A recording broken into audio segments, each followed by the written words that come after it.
Welcome to the Los Culeros podcast, where the arrows fly straight and the conversations stay real. We're your hosts, Jose Jara and Josh Peña. We're just a couple of everyday guys with a growing love for the archery, the outdoors, and the journey that comes with both. By no means are we pros or veterans, but we're all in. Whether you're new to the bow or have years under your belt, you're welcome here. This podcast is all about sharing stories, learning from guests, and building a community around the sport we've grown to love. So grab your bow, lace up your boots, and join us as we dive into archery, hunting, and life, one shot at a time. Still going back and forth on which rifle I want, bro. Fucking decisions. Decisions. So got Chewy and Josh back What's up? on What for up? another episode.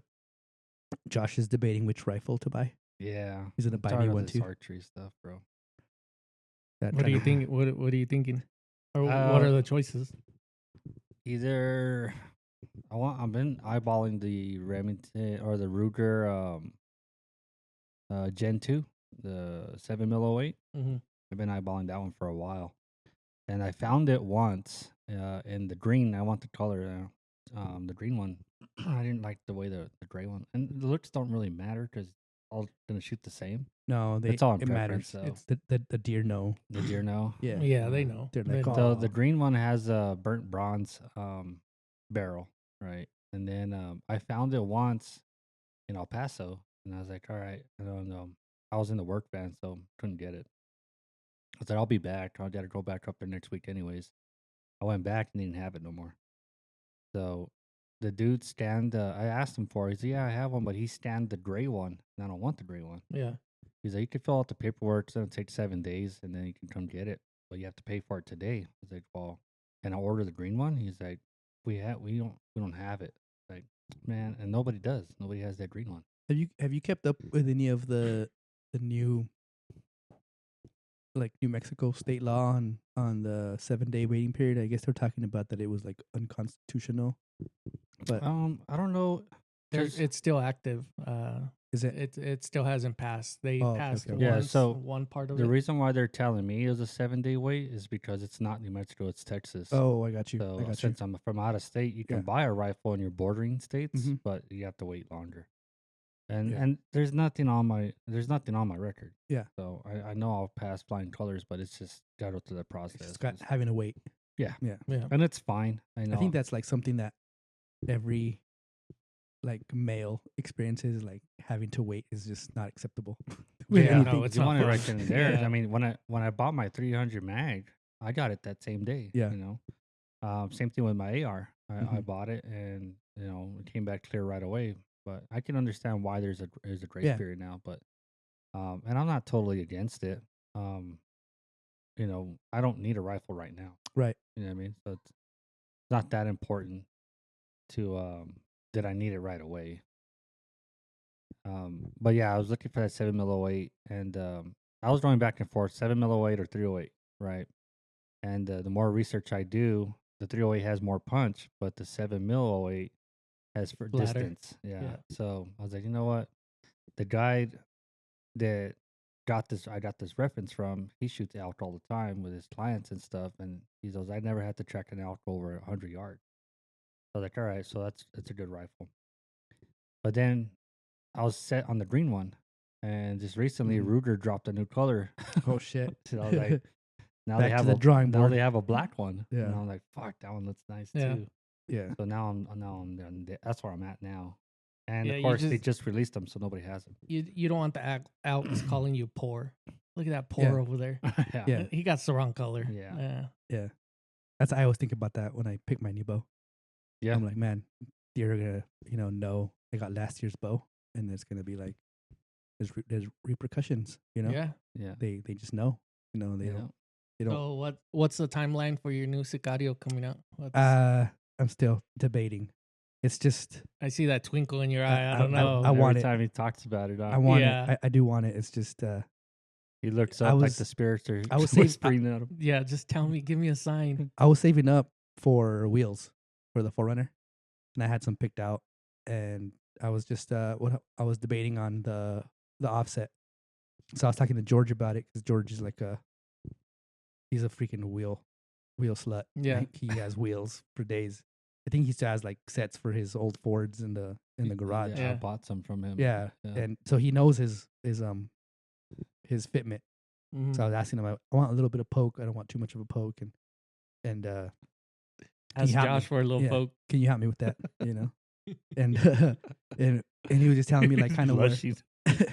he was kind of telling me which ones to look at, and I kind of had my mind made up on which ones I wanted, and then now it's like, do I want rims or do I want a new bow? And it's like, dang it, back to that.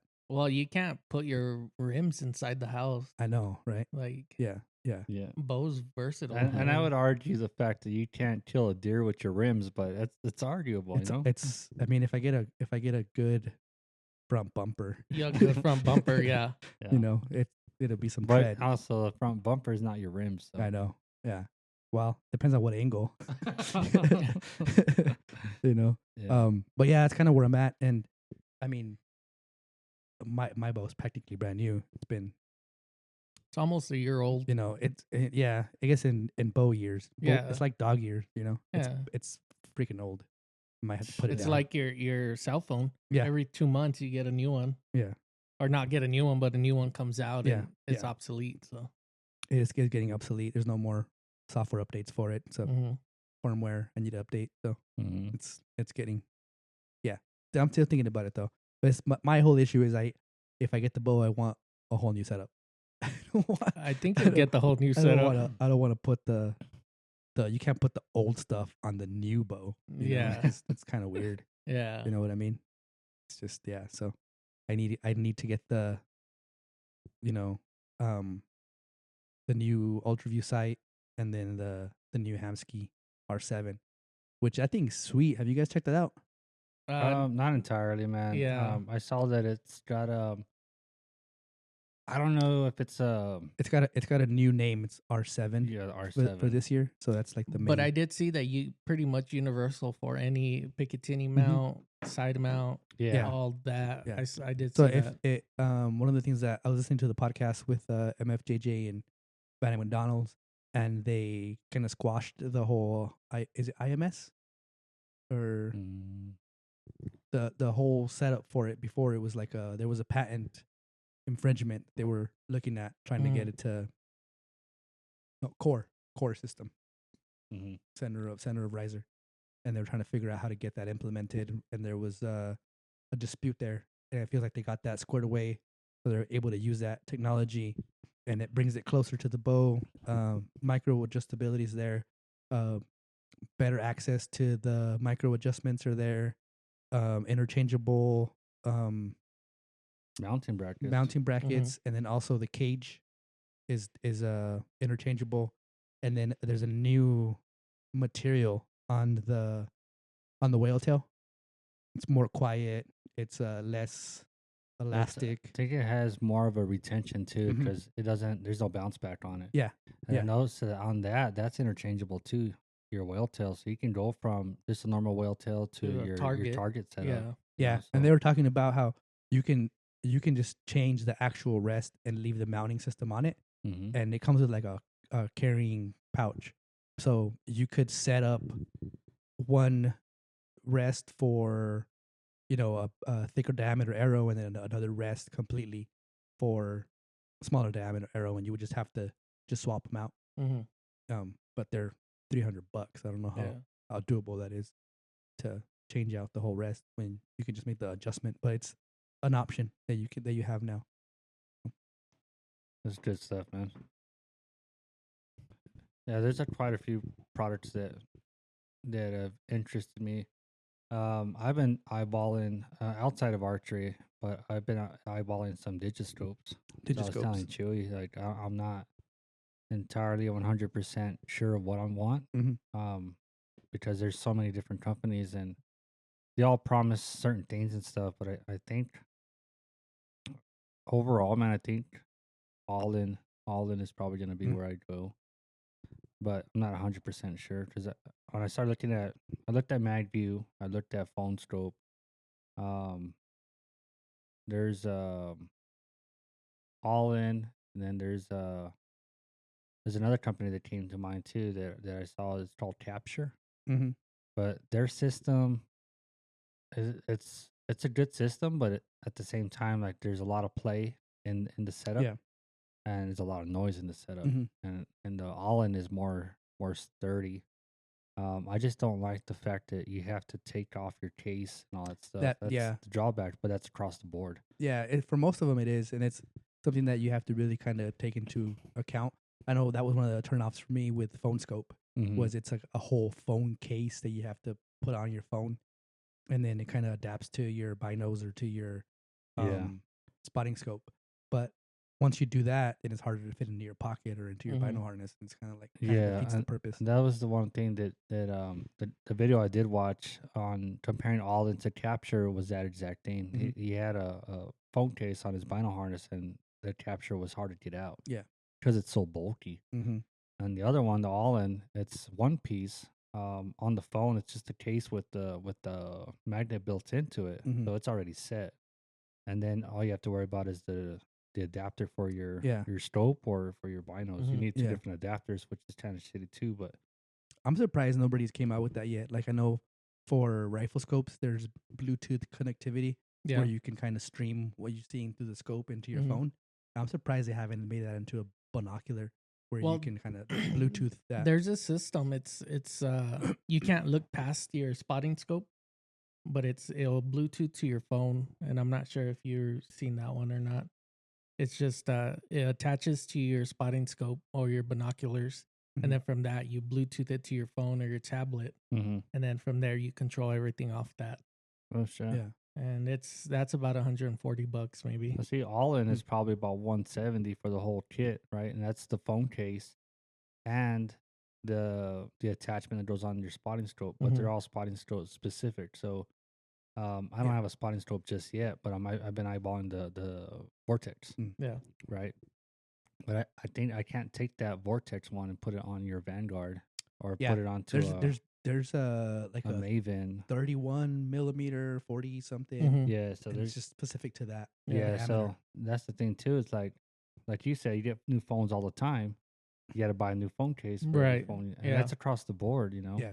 Spotting phone scope. Yeah. Like that. When I switched phones to the newer iPhone, it was like you have to buy another phone case. Yeah, and it's done the same thing with all-in. The only bad thing about that right now is they don't have anything for the 16 Pro Max on their website. They have the 17, the 16 is sold out. Now I found the 16. I mean, what's cool about it is like all you have to buy is the case, right? So all the magnet and all that stuff's still the same, but you just buy the new case for your phone. So it's not a totally bad deal. I mean, it's the same. I bought this fucking case for like $55 or whatever because Ray said it was a good one. Yeah. It hasn't worked out for me too good because that's the magnet strip and the Ramcat in my work van. It's a triangle, so it doesn't. Oh shit! Doesn't work too well. Yeah. That's not the phone's fault, you know. Yeah. But on the other hand, there's another one on glass. That's another one that looks pretty good, and that one, the same concept, but it has a dash mount. Yeah. So you just put your phone on there and you're good. Yeah. You know. So there's that one too. But price wise, I think all-in's gonna be the one, man. Yeah. But being as indecisive as I am, dude, it's like gonna come out to that day. Yeah. Yeah. And I almost pulled the trigger on it today. To order it from Shields. I was gonna get it from Shields because they're the only ones that had the Pro Max case. But I talked to Kyle today about it, and because he was showing me some video of some deer and stuff, and I was like, "Wait, what system do you use?" He's like, "I use all-in." And we were talking about buying because he's gonna upgrade his phone. He's gonna have to buy a new case, but we'll see, man. So right now I'm stuck on rifles and the glassing system. I also need a tripod and I need all kinds of shit. Now I'm talking about it, it's like I feel like I don't have nothing. Yeah. You know what I mean? I need a spotting scope. I need a tripod for it. I need the glassing, a digiscope, the rifle. I'm all out of it. How long do you have to get all that? About a week and a half. Oh, dang. See, well, no, I don't need it. You don't it's not need my it, hunt, but right. yeah. Tripod. I could probably borrow one. Yeah, I got you on the spotting scope and the spotting scope too. So yeah. And I do have an adapter that I've used in the past. It worked fairly well. Mm-hmm. And it just sucks to try to adjust it, man, because it's all manual. Yeah. Yeah. And We're gonna have to flip a coin for that spotting scope because we both have a. no, my hunt's all. I won't be leaving till the day after Thanksgiving. So Oh, we should be okay. good. Yeah. Yeah. Yeah, I got. But I thought we were invited, but I was all right. Cool. No, you No, guys. it's No, fine. You want to glass your own deer? That's cool. no, I'm gonna actually need you guys. We got you, man. We got you. No, I thought it was at the same time, but No, I think you're a week before. I'm a week. Yeah. So. As a matter that's 2 weeks from now, right? Mm-hmm. Yeah, my brother is going out this weekend. Yeah, so we'll see what he sees, and then go from there. I heard that the deer movement in that unit are kind of slow. Yeah. So. Wait, you're 21. That's right. Never mind, different unit. Same, but different. Same, but different. Yeah.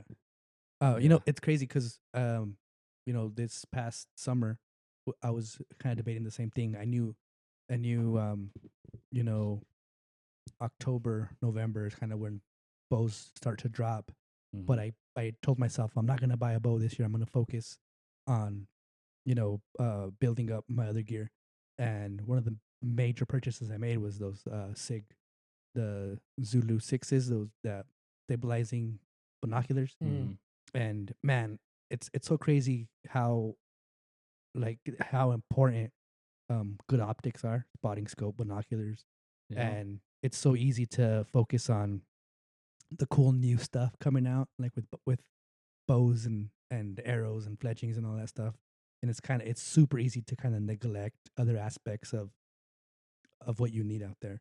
And man, it's so crazy to see the impact that those binoculars had when we were out there.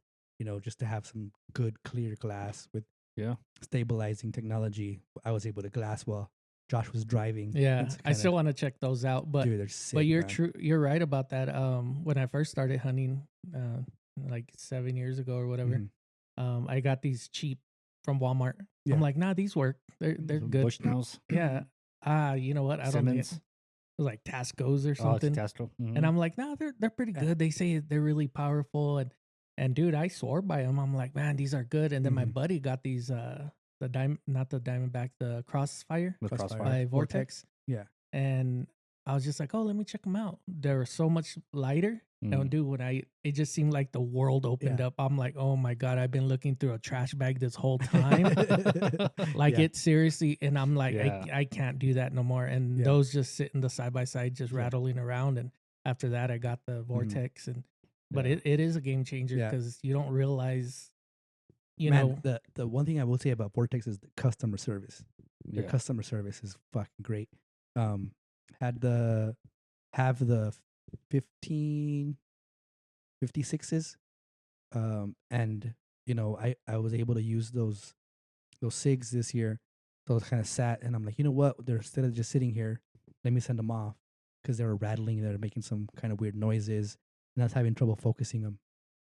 So reached out to Vortex. It was kind of late, you know, so I was expecting to hear back from them. But first thing in the morning, I got an email. Hey, thank you for reaching out. My name is so and so with Vortex and the VIP warranty program. Can you tell me a little bit about what you're experiencing, what's going on? And you know, send him an email, and then he sent me back a shipping label. He goes, go ahead and then shipping instructions, which is super helpful. Just kind of how to send them back. Yeah. Don't send us back the bino harness, just the binoculars. You can use the original box. You can put it in a different box. Make sure they're nice and secured, and you know, prepaid shipping packaging. Got that to the post office, sent it off, and then I got an email. Hey, thank you for sending those off. We got the notification you sent them off, and you know, it takes about 6 to 7 days for us to get them back to you. You know, let us know how if anything else that we can help you with. And I was like, dang, man, that's pretty cool. You're just waiting for them now, yeah, right? now I'm just waiting. You know, I should have them back here pretty soon. Yeah. It's been about a week, so we'll see. But I mean, super helpful, super attentive, speedy. You know, everything you could ask for, they do. Yeah. You know, and it's peace of mind knowing that you have that warranty behind the product, and especially when you're spending, you know, anywhere from $500 to $1,200 on binoculars. Yeah, at least you know that it's backed up. Something happens, you're not completely out. Yeah, You yeah. could send it back, And it's crazy because like I just kind of went through the same, well, like the letdown of 4x4 Colorado going bankrupt, oh yeah, and I have their rooftop tent and their awning. And one of the things that attracted me to them was, customer service and warranty for life, and if anything breaks, we'll replace it for free and all this stuff. And now you're just I'm out. stuck. Yeah. Yeah, Something happens, I'm done. yeah. And it's just like shit, man. The shitty part, man. I mean, lifetime warranty is great, but when the company runs out, like, what do you do? Yeah, that's it. How's the warranty with those SIGs? Your new bike? The same. They say it's a lifetime warranty, and obviously there's a lot more moving parts and a lot more technology in them. So we'll see. But I've heard great things. One of the things that I looked at before I bought them was their customer service and their warranty, and it says warranted for life, and they'll take care of it. And they've been around forever. Yeah, So I don't see them going anywhere. They have a really good track record so far. So yeah, I still want to check them out. I haven't seen them. Yeah. But yeah, you're telling me, and I've seen videos of it, and it's just crazy how they could do that. Like, yeah, take them for the deer hunt, man. No, I can't do that. Why not? Take them. I don't want to break them and then be responsible. Warranty. Warranty. Man. It's Yes. a warranty, man. Yeah. That was the plan. Is hopefully having the Vortex back for years in Josh's kids hunt. We'll see. Hopefully it'll be. Yeah, and then I got that diesel heater and that low power bank. Yeah. So I'm gonna test them out this weekend and see. Hopefully it works out. That'd be sick. I need to figure out how I'm gonna run it through my little pop up, the hose. Yeah. Might just have to make a little hole on the side and have one of those like a quick connect or something. I would look at maybe a dryer. The inlet or the dryer inlet, and I know they make some RV ones that are smaller diameter. Yeah. I would look at that, and then I know those kind of like have like a little flap where they close and they open, and I would look at that. Yeah, that's something to look at. But yeah, I'm excited about it. Last year we got cold a little bit.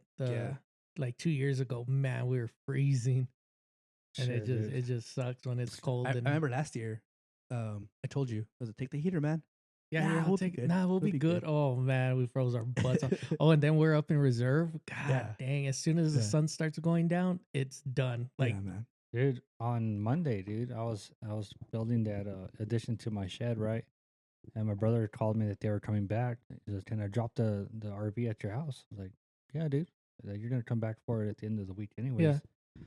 So yeah, just drop it down, and then they brought my UTV and everything too. Like, we were sitting outside, we were having a couple of drinks, and then like the sun went down to where it put shade on us, bro. Fuck, what the fuck happened? He's like, dude, let's sit in the sun. I was like, I'm gonna put my jacket on, man. The temperature changed right away. Yeah.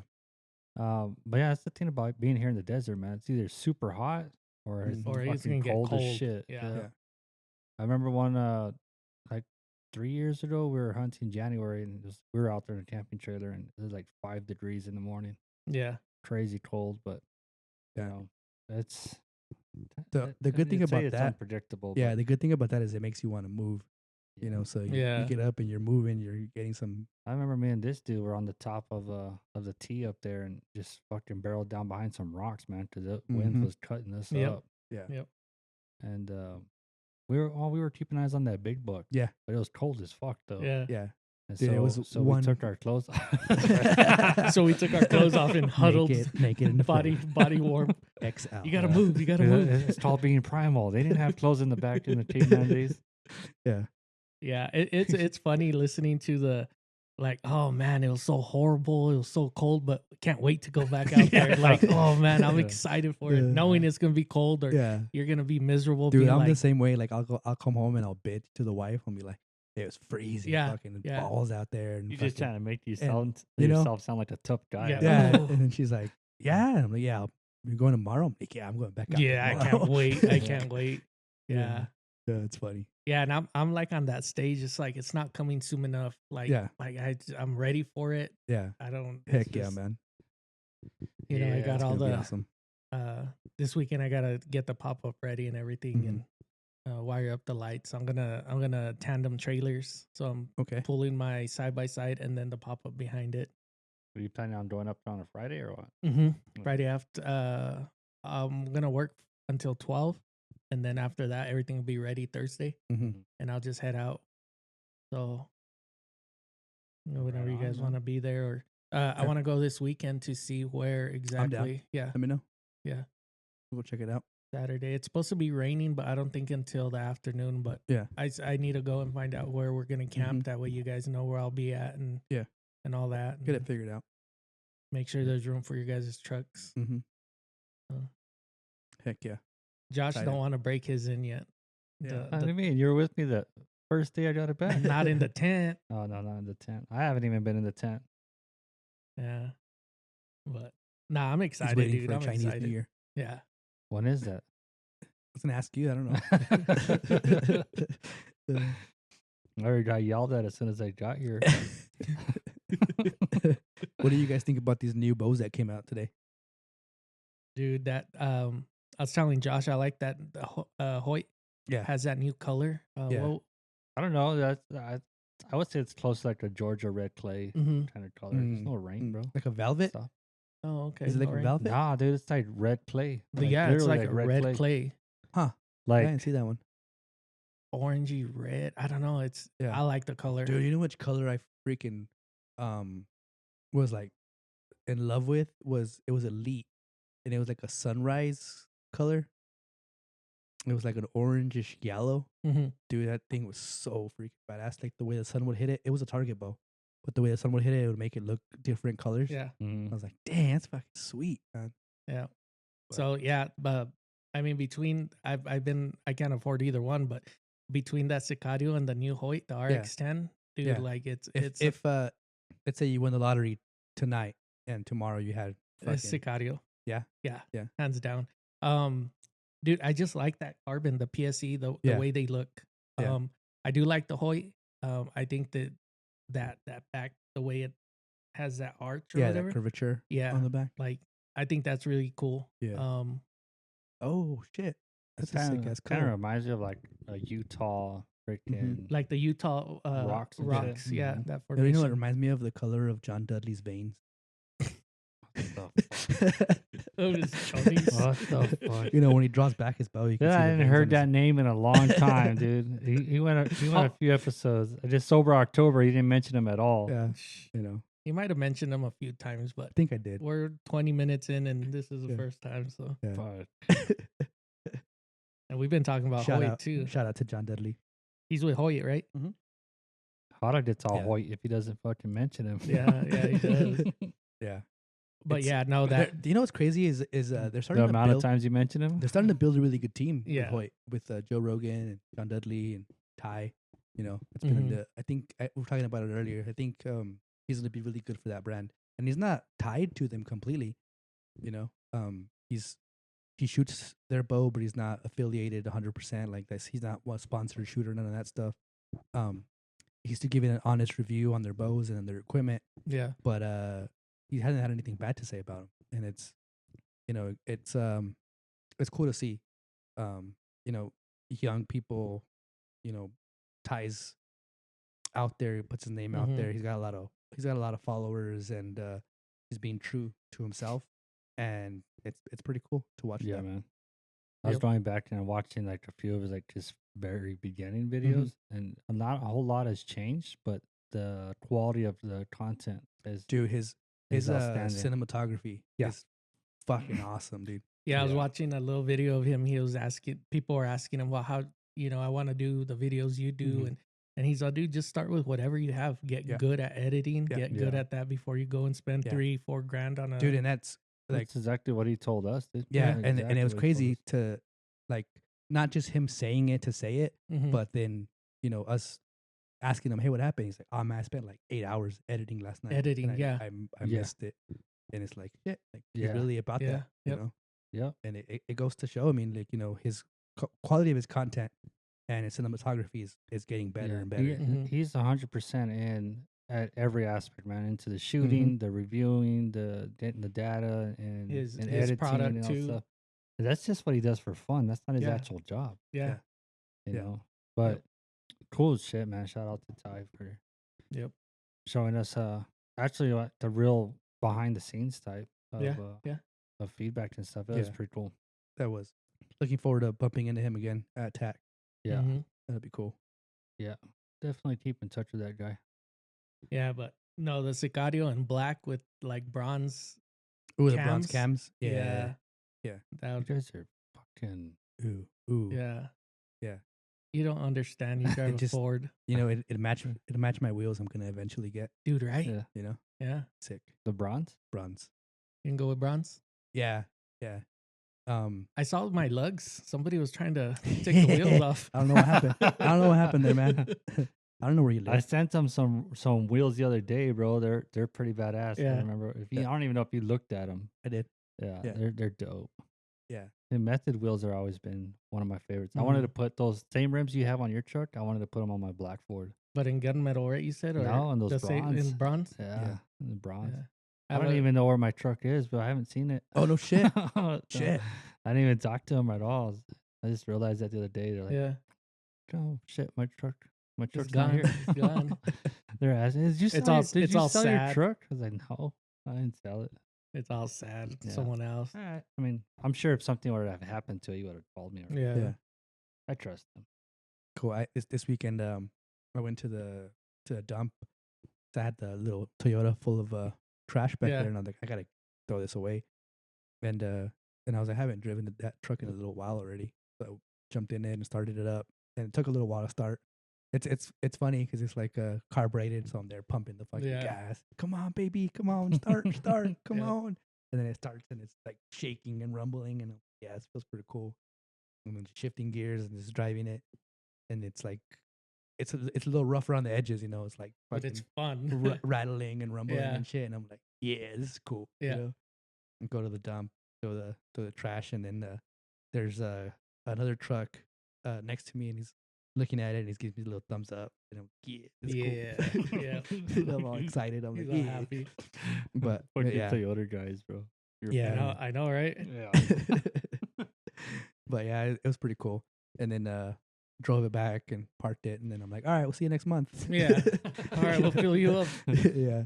But and I swore I was gonna like when I got the 4Runner, I was like, you know, I'm gonna try to keep the miles off of it and use my little pickup when I go hunting and stuff like that.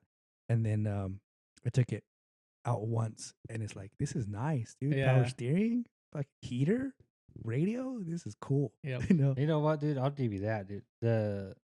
The amount of time that your freaking radio actually worked in the middle of nowhere is amazing. Yeah. Yeah. That's crazy, dude. And it's even crazier if you think about it. It's not XM radio. It's just normal ass radio. But really? we were way in the hell. Dude, and the crazy thing about it is that like the rooftop tent covers the antenna. Yeah. So it's like, well, maybe it's acting as a big antenna. Maybe it's in it. Yeah, you know. Yeah. Because it was like, I mean, we were like in there, dude. Like this canyon's way no cell service, no nothing, bro. But we're listening to the Cowboys get their ass whooped. Really? Yeah. Oh, it's crazy. Yeah. Hey, Monday, Cowboys Raiders. Is it? Yeah. They're both gonna lose. They're both gonna. That'll be fun to watch. Let's see. I'll bet you on who loses worse. Who's gonna lose worse? Yeah. You know who loses? The fans. Yeah. Yep. I mean, actually, it's a win-win because tickets to that game are super cheap right now. If I didn't have a whole lot of shit going on, I'd probably want to go. Yeah. But. Yeah, I don't know if I want to watch that. Sit through 4 quarters of that. Yeah. Can't punish yourself that much, right? But yeah, that's it's gonna be tough to watch. It's been tough to watch this whole season. Jesus Christ. We were 2-8, 2-7. Yeah. Some shit. Okay. I don't pay attention like that. What was unfortunate though was this weekend they had a bye, but Thursday or Friday they had one of the defensive guys commit suicide. Yeah, that was wild. Yeah. It's just that's sad, man. Very 24 years old. His first career touchdown in the league was the weekend before. Mm-hmm. A lot going for him, you know. But it just goes to show you, like, you know, you don't know what's going on, you know, and appearances are one thing, but what's actually affecting you or what's actually going on is different, you know. And I always think about that Dave Mira and Chester. Listening to the story of Dave Mira, the that weekend that he committed suicide, he went to all of his friends' house, hung out with everybody, and just kind of, without telling him, said his goodbyes. Said his goodbyes. Yeah. And then did that. A lot of times, man, you don't realize that's what's happening until hindsight. Yeah. And it was the same thing with Chester. I mean, there's a video going around and he's laughing and hugging people and hanging out, and then the next day he's gone. So that was it's pretty crazy. It kind of puts it into perspective a little bit. It's just kind of how kind of the burden that guys carry, because growing up, everyone's like, man, grown men don't cry. Shut up, man. Whatever. Yeah. It's just kind of like, shit. It's tough, man. That's a big thing, man. And I think, as friends and stuff, you got to really keep an eye on each other and stuff. And I know I'm not the best at doing it, but I'm also not the best as like talking about anything either. But it's one of those things where we did grow up with that. You don't cry, suck it up, but walk it off. Yeah, walk it off. But at the same time, like when you do finally, talk to somebody about it and they play it off like it's nothing, it's like, dude, I struggle with that, because not want to say nothing no more. Yeah, I struggle with that because it's like, not the best at like displaying emotions or kind of talking through type of issues like that, and it's just like and it took a long time for me to be able to tell like my kids, hey man, I love you. I mean? It's kind of weird, and even them, they're kind of like, oh, why are you making this weird? Right. Yeah, man. I mean, but we did, like, I know for a fact my parents love me, but it's one of those things where it's like hearing them say it, that was rare. I think as my dad's gotten older, like my dad, we used to tell him, I love you, Dad. He's like, what do you want? Yeah. Right. Yeah. What are you like buttering me up for? Yeah. And now as he's older and he's fought for his life a couple times already and stuff, like if you tell him, he'll tell you back. Yeah. Or he'll say it first. And my grandpa was the same way. Yeah. He's like, I love you, Grandpa. And he's like, yeah, all right. Whatever. And then, in his last few years that he had, he would say, I love you too. But whenever like they don't say it, and then when they finally do, it's a completely different freaking feeling. Tell me about it's it. like, yeah. So, with my kids, I mean, I've never been ashamed of it. Tell them I love them all the time. If I do tell them too when they tell me first. Hey, what do you want? But they, of course, I'm like being affectionate, man. It's just not something that I've. And I feel like been. I feel like it's not like I don't want to sound like kind of like weird about it, but I think it's like Hispanic culture is like a little bit. There's more machismo, more like like my parents, like grandparents, people who are them, like they're worried about surving, trying to get shit figured out. They're like, you don't like, talk about what your the feelings fuck? or you feelings. Like we're not rich. Like I don't. I'm trying to figure this out. And I just talked to my brother about that too, man, because we were talking about my grandfather and stuff and how he passed, and then we kind of all went our separate ways afterwards. And I apologize, man, because like, damn, I should have been there for you a lot more.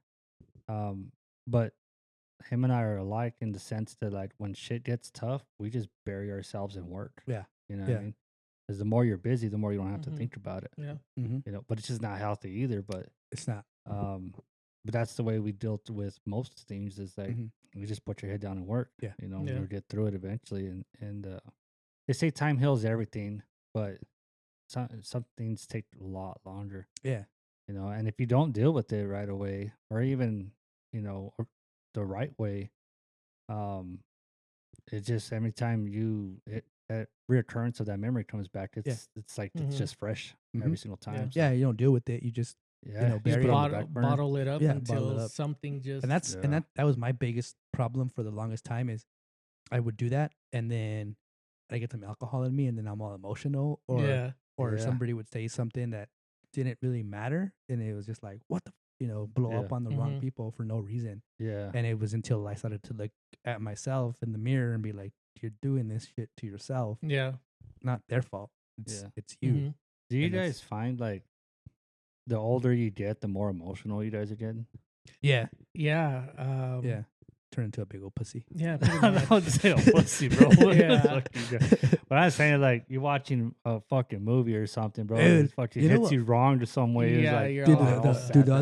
other day I was at lunch, and I typically stay in my vehicle because I've learned that if I stay in the office, I'll have somebody knock on my door, and the door's always open, but it's like sometimes I need some me time, you know. So Mhm. I'll go to lunch.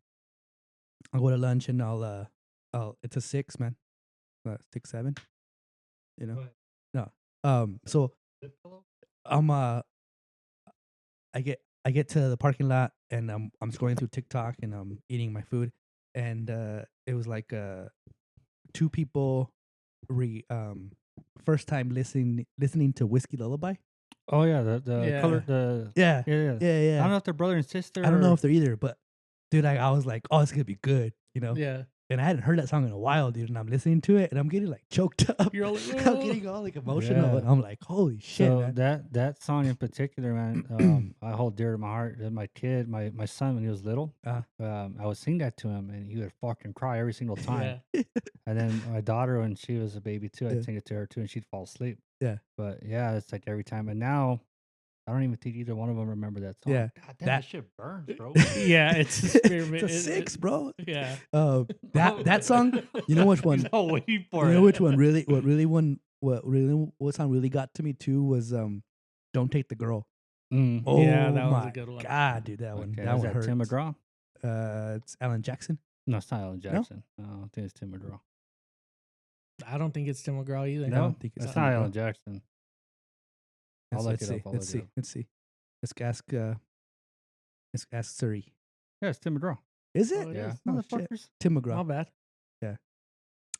Is Tim McGraw the one that married to Faith Hill? Yeah. Yeah. And Alan Jackson's the who am I thinking Chattahoochee? of? Yeah. Is it, who am I thinking of? The one that cut his finger off in the oil fields, and he had it sewed back on curved so that he could still play guitar. Concentrating on my And fucking he also mouth got burning.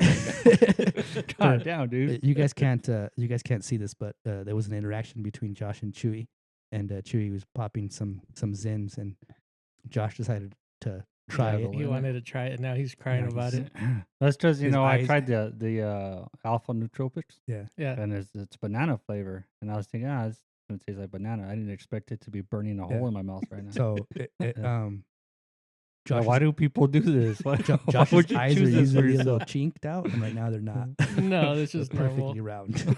I see clearly now. Uh, Stupid. no, it's Uh, not Alan Jackson. It's oh my God, who is it, dude? But he has a crazy story, and I was listening to his finger got cut, and he had it sewed on that way, and then he also got shot in the heart, and he survived. Oh shit. Yeah, The same singer? son is man. Anyway, Probably just the I'm making song. it up. I'm making it Yeah. up, but it's a cool story. yeah. I can't remember his name. Well, there's Jeez. Trace Atkins. Trace Atkins. That's who it is. Got his left finger cut off. Uh-huh. He And had the- to reattach that an angle so he can continue playing guitar. Yeah. That's gangster. Imagine going to the ER and just being like, "Can you put this back on, But but make sure it's but this way. curve it?" I got Yeah. a similar story. My uncle got bit by a rattlesnake and Yeah. refused to get his thumb amputated so he can hold his beer. It's the same. Yeah, same, but Yeah, different. he still Yeah. can't feel his thumb, but he can Yeah. hold his beer. Fuck No yeah. shit. Fuck yeah. That's cool. That's cool. That's gangster. Yeah, Yeah. he said that his thumb blew up like a weenie in a microwave. Yeah. Yeah, like a rattlesnake bite. Jesus. That's funny. Dang. I mean, it's funny now. It Yeah. is funny now, but God. Yeah, he didn't let it go because he wanted to hold his beer. Yeah, Hey, smart move. Yeah. that's crazy. But yeah, dude, talking about like men's mental health or whatever, this past year, I don't know, something in me, I just wasn't happy no more. I just couldn't feel anything. Like I was and turned out I had depression and anxiety. So Yeah. I started taking these Mhm. pills or whatever. It seems like it helps, but every once in a while, like right now, this past week, dude, it's been kind of hard for me, and I don't want to be like burdening anybody. Like I need a, but yeah, I get in my truck and then I'll listen to something. I'll drive home quiet. Yeah. I get home and it's just like my head is just so much noise, and when I get quiet, that's when it's like I like start eating at you thinking, and you're like, and I'm just yeah, like, man. and I'm not in a good mood, and I'm just like, dang. Then my bow, and even right now, when I was leaving, I told my wife, man, like I want to go, but I don't feel it. Yeah. But yeah. I don't want to not be here, and Yeah, you man. know, And that's the thing that we all like have to make sure, that we check ourselves, because at the end of the day, man, it's your responsibility to check yourself and to kind of be there. Yeah. But it's hard because there's also a whole nother, part of it. People depend on you. Yeah. At work, at home, your kids, your parents, and it's just like there is a little bit of a burden there where it's like hard to explain sometimes, where you're trying to like, yeah, I have something going on, but at the same time I have responsibility. Yeah. I have to deal with this, I have to deal with that. And there has to be a point where you have to say, time out, man, I need some time. I gotta figure this out, or I gotta work through some shit. You know what I mean? And that's the part that takes a lot to do. But if you don't do it, it's and that's what my wife would. She's like, "What's wrong with you?" I'm like, "Nothing." Yeah. Nothing. And then finally, she's like, "You have to talk about this or get it off your chest, because it's just gonna." And it felt like I just like like a bottle that any little thing will just blow it up, and then I hear a song and there I am all teary eyed, or I didn't know what. And I was just like, dang. But so we all experience that too, man. and I'm like, well, I'm not gonna tell nobody, because it's just man shit. up, you know. have to. And and like I told you guys, and now I'm just like, no, it is what it is. Sometimes it's have good days, and then other times I just man, I just want to get behind the bow and shoot, and you know that video like on TikTok, they're like, it's all super noisy and the guy's drawing back and all the problems go away. That's how I feel like it's, dude. like, And I mean, the amount of stories that I've heard like yours, where archery is quieted the world around them, is unbelievable. Yeah. You know what I mean, for me, that's one of the big things and why I still do it. Because I mean, I've had my struggles with archery itself, where I was like, I'm not into this no more. But I know that's my therapy. Yeah.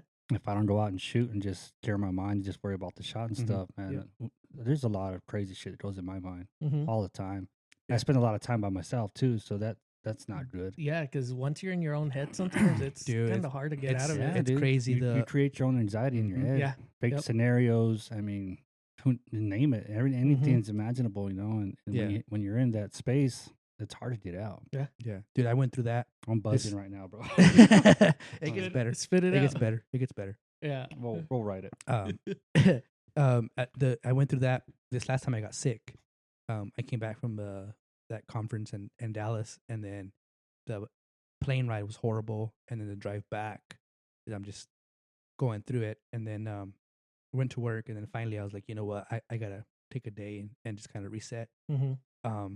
One day, Friday, and then Sunday, dude, like the amount of anxiety and like the self-doubt and like I felt like a total fucking failure, and it's just like it snowballed, dude, and I'm just like feeling like shit. I don't know if it was the medication I was taking or what the heck was going on, dude, but I went in this fucking dark ass rabbit hole of like how I'm failing as a fucking person and as a fucking dad and as a fucking, like it just, I'm just sitting there in bed like wide awake, going through my head like all the stuff that I should be doing and I haven't done, and I said I was gonna work on this and I haven't done that, and I haven't done this and I haven't done that, and what the hell are you doing with your life? And you're just sitting here, life's passing you by, and it's just we're like, getting older, and it's and just like, what the hell, this year, it's already fucking, November, the year's already over, and it's like, what the hell did you do this year? What did you accomplish? What have you gotten done? What, like, it's just like, dude, it was just like in my head, dude, and I couldn't get out of my own way, and then like it was crazy because I didn't sleep that whole night, and I was just like out of it, and then finally get to work, get that done, and then like started kind of like I don't know if it was just like the sleepiness took over, or I started to calm down and started to kind of settle in, and then I'm like, I think I'm gonna be okay. Yeah. you Yeah, know, but no. it's just like holy that roller coaster ride, Yeah. man. And it's just Yeah. all these emotions, and that's the one thing that I think that we kind of don't talk about is, you know, nobody told us how to navigate our emotions. Nobody told us how to Mhm. kind of get out of our own way. And in school, like you learn about, you know, equations and science and math and all this stuff, but there's a lot of life skills that I think are lacking. And it's, at least in my household growing up, it was a lot of hustle and bustle going around, Yeah. a lot of parents trying to make it, and Yep. you know, bills need to get paid and food on the table needs to get put on the table. And it's a lot of like, hey kid, you got this, you good? Mhm. Can you get to practice, can you get to school, can you do this, can you do that? And there's like a lot of time to yourself, and kind of Yeah. you grow up so fast that you don't, before you know it, you're in the cycle, Yeah. you're doing the rat race. Yep. And it's just like, holy shit, what happened? Yeah. You know? Yeah, Yeah. man. Yeah. You fucking blink and all of a sudden you got a family in a house and people that, you know, your own seeds and stuff that you have to watch over and stuff. And um, you don't realize that part of your childhood gets cut. Mhm. You know what I mean? You Mhm. don't get to be a kid because you got to be an adult right now. Yeah. You know, for me, um, my dad was my age, 39, whenever he had started having health issues and stuff. So there's a lot of doctor visits and time periods where he was in the hospital for months, and Mhm. basically I'm by myself. Yeah. I got to go to school. I got to get everything ready and pay bills. And I was doing side jobs at the time. I was only like 12 maybe, and just had to grow up overnight. You Mhm. know, so I tell my kids I've been working for shit 20 years, 30 years Yeah. now. Yeah. So you know, Mhm. it's a lot different. That I guess there's kind of like a resentment too, Yeah. as a dad, because like, man, you guys get to be kids. When I was your age, I was doing Yeah. this, and this. Yeah. But it's like, no, they're doing exactly what they're supposed to be doing. Right. I didn't have that chance because I had to grow up. Mhm. You know, Mhm. Mhm. I had nobody to depend on and stuff. Yeah. I had to get shit done. So, and now I have kids of my own. Got a kid in college and stuff, and he's out on his own. And Yeah. like you said, man, you go through those time periods where it's like, am I doing enough as a dad? Yeah. Am I doing enough as a husband? Mhm. And it's like, man, I need to do better. And that shit just starts piling Yeah. on, Yep. piling on. It's like, Dude, it's paralyzing. yeah, Like, you Yeah, get it to a really point is. where it really, you like, do really do feel like you're not doing enough. Mhm. And it's, you don't, I guess you take for granted all the small stuff that you do. Mhm. Mhm. And it's never enough. Yeah. You know? Yeah. And one thing that helps me is like Trey was talking about, shooting your bow. Mhm. Onyx, getting on Onyx, looking at new spots, and just kind of making Yeah. a game plan. But it's like small tasks that you can complete that seem insignificant, like little things, you Mhm. know, like clearing the shit off of the nightstand, putting it in the trash, um, you know, cleaning the forerunner out, like stuff like that. That it's Yeah. just like simple, stupid little things, but You they check start your to list they and start you're to all like, snowball, cool. and before you know it, I'm like, all right, I'm being productive. But Mhm. it's like, for me, especially, like it's paralyzing. Mhm. Like when I get in my head like that, dude, I'm just like, it almost feels like somebody's holding Yeah. my whole body down. Yeah. It's like, man, what the Yeah. hell just happened? You know? Yeah. And it's just like it's frustrating because I feel like, you know, I get in my own way sometimes, and it's just it's tough. And you know, it's crazy that you talk about that, because that's kind of what got me into archery. I was going through a tough time, Yeah. and you know, I needed to do something to get out of my own head. And at the time, there was softball or soccer, but it takes 12 grown ass men to Mhm. go and do this thing, to be able to even practice or compete, you know. And it's like sometimes you can't do that. But Yeah. with archery, it's you versus you. That's And it, that's it. it. Yeah. Yep. you know. Yeah. And it doesn't take a whole lot of, you know, time and space. And, you know, I remember just going to the backyard, and I had a little target back there, and I would just put on my headphones, and I would just shoot, Mhm. and I would just shoot. And I couldn't even tell you like what my score was or anything like that, but I just felt so much better Yeah. afterwards. Yep. You know, and it was just little by little, and then I started to, you know, kind of create habits and kind of start to go out there every day and start doing it. And then it was like coming out of my own little shell, and then Mhm. going to the archery shop, shooting on a line with people, and then next thing you know, it's like started talking to people, started, making friends, and then it really helped me. And then going to tournaments and going to competitions, it kind of gave me something to look forward to. Mm-hmm. Next weekend, I'm gonna go do this. I'm gonna go here, go there, and it just kind of gave me an out. Like this weekend, I'm doing this. I knew what I was doing. Yeah. And it was good because I think about that. I was like in a pretty, I wouldn't say a dark place, but it wasn't good. Right. Right. And it was cool to like be able to do that and not have to depend on somebody else to show up to be able to compete or to do it. I think that softball, dude, like you mentioned, is it's fun, but being I don't know, it was a coach. We weren't coaching. No, it was our team. Mhm. You know what I mean, but feeling not responsible, man, but like we were. well, yes, but expecting 12 other dudes to do as you do and show up on time and be dedicated to it. I think that was more stressful than playing the fucking sport. Yeah. Frustrating was the word. Yeah. That I would use is Yeah. because we were in this league where there was an umpire, and that umpire required you to pay $24 for him to umpire the game. Looking Yeah, I back don't remember at it being that much, but it wasn't. There was a fee. It was $12. It was $1 per player. Yeah, okay. 2 teams. Yeah. So in reality, it was $12 that we had to pay, and the amount of frustration and aggravation that was caused by trying to collect $1 Yeah. from 12 grown men Yeah. was frustrating to say the least. Because I don't got it. Hey, can you get it for me? And I'm like, really, dude? $1? Yeah. Yeah. I mean, and then getting the games done. There's a 2-hour lull between that and the next game. Yeah. And then seeing that same dude that you told asked for $1 and said no, I don't have it. Watching him go buy a Coke and a hot dog. Yeah. And it's like, what the heck, man? no, Yeah. that man. I mean, the different times, right?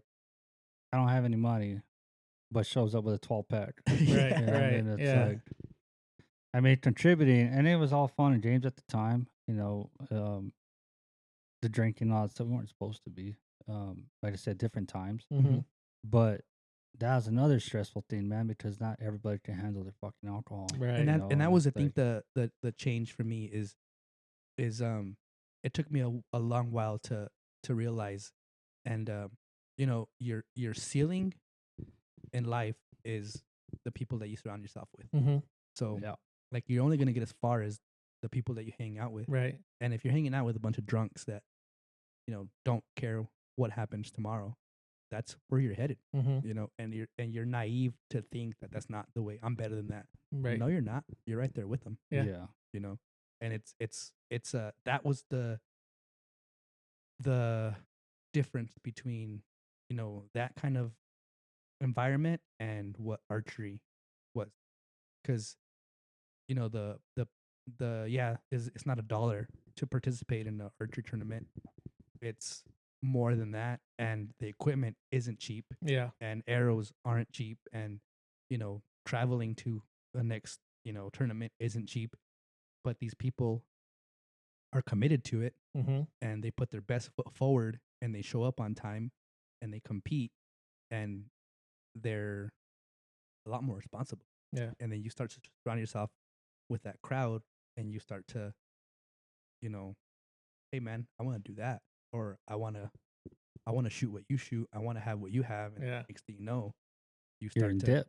yeah Yeah. Yeah. next thing you know, you got 2 mortgages. Yep. But that's what really changed. And I think looking back at like mental health and kind of how we look at it now, and we actually able to talk about it. I mean, this is kind of refreshing to be able to just like put it out there, like, hey man, I struggle with this, and Yeah. hey, yeah, me too. Yeah. And it's like something that we can have a conversation about, and it's not like pussy.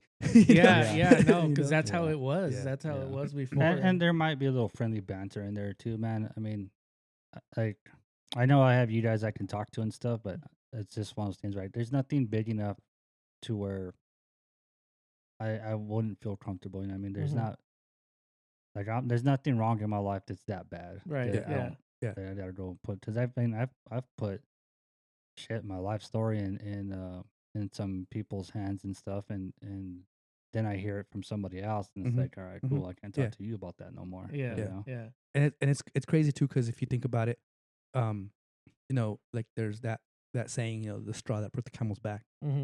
It's rarely, when it comes to like mental health, it's rarely like a catastrophic event that causes somebody to snap. Yeah. It's like one this inconvenient and little this and this Yep. and this, and the next thing you know, you're blowing up. Yeah. And it's like, the hell, this guy snapped at me because I asked him if he had a toothpick. Yeah. And it's like, what the fuck? Yeah, What's going that's on? some falling down shit. You know, Remember yeah. that movie? Fuck yeah. That's a really good movie. Yeah. And it's like, that's what it is. Yeah. And it's one of those things where it's like, okay, wait, rewind. What happened yesterday? What happened this weekend? Hey man, what's going on? Yeah.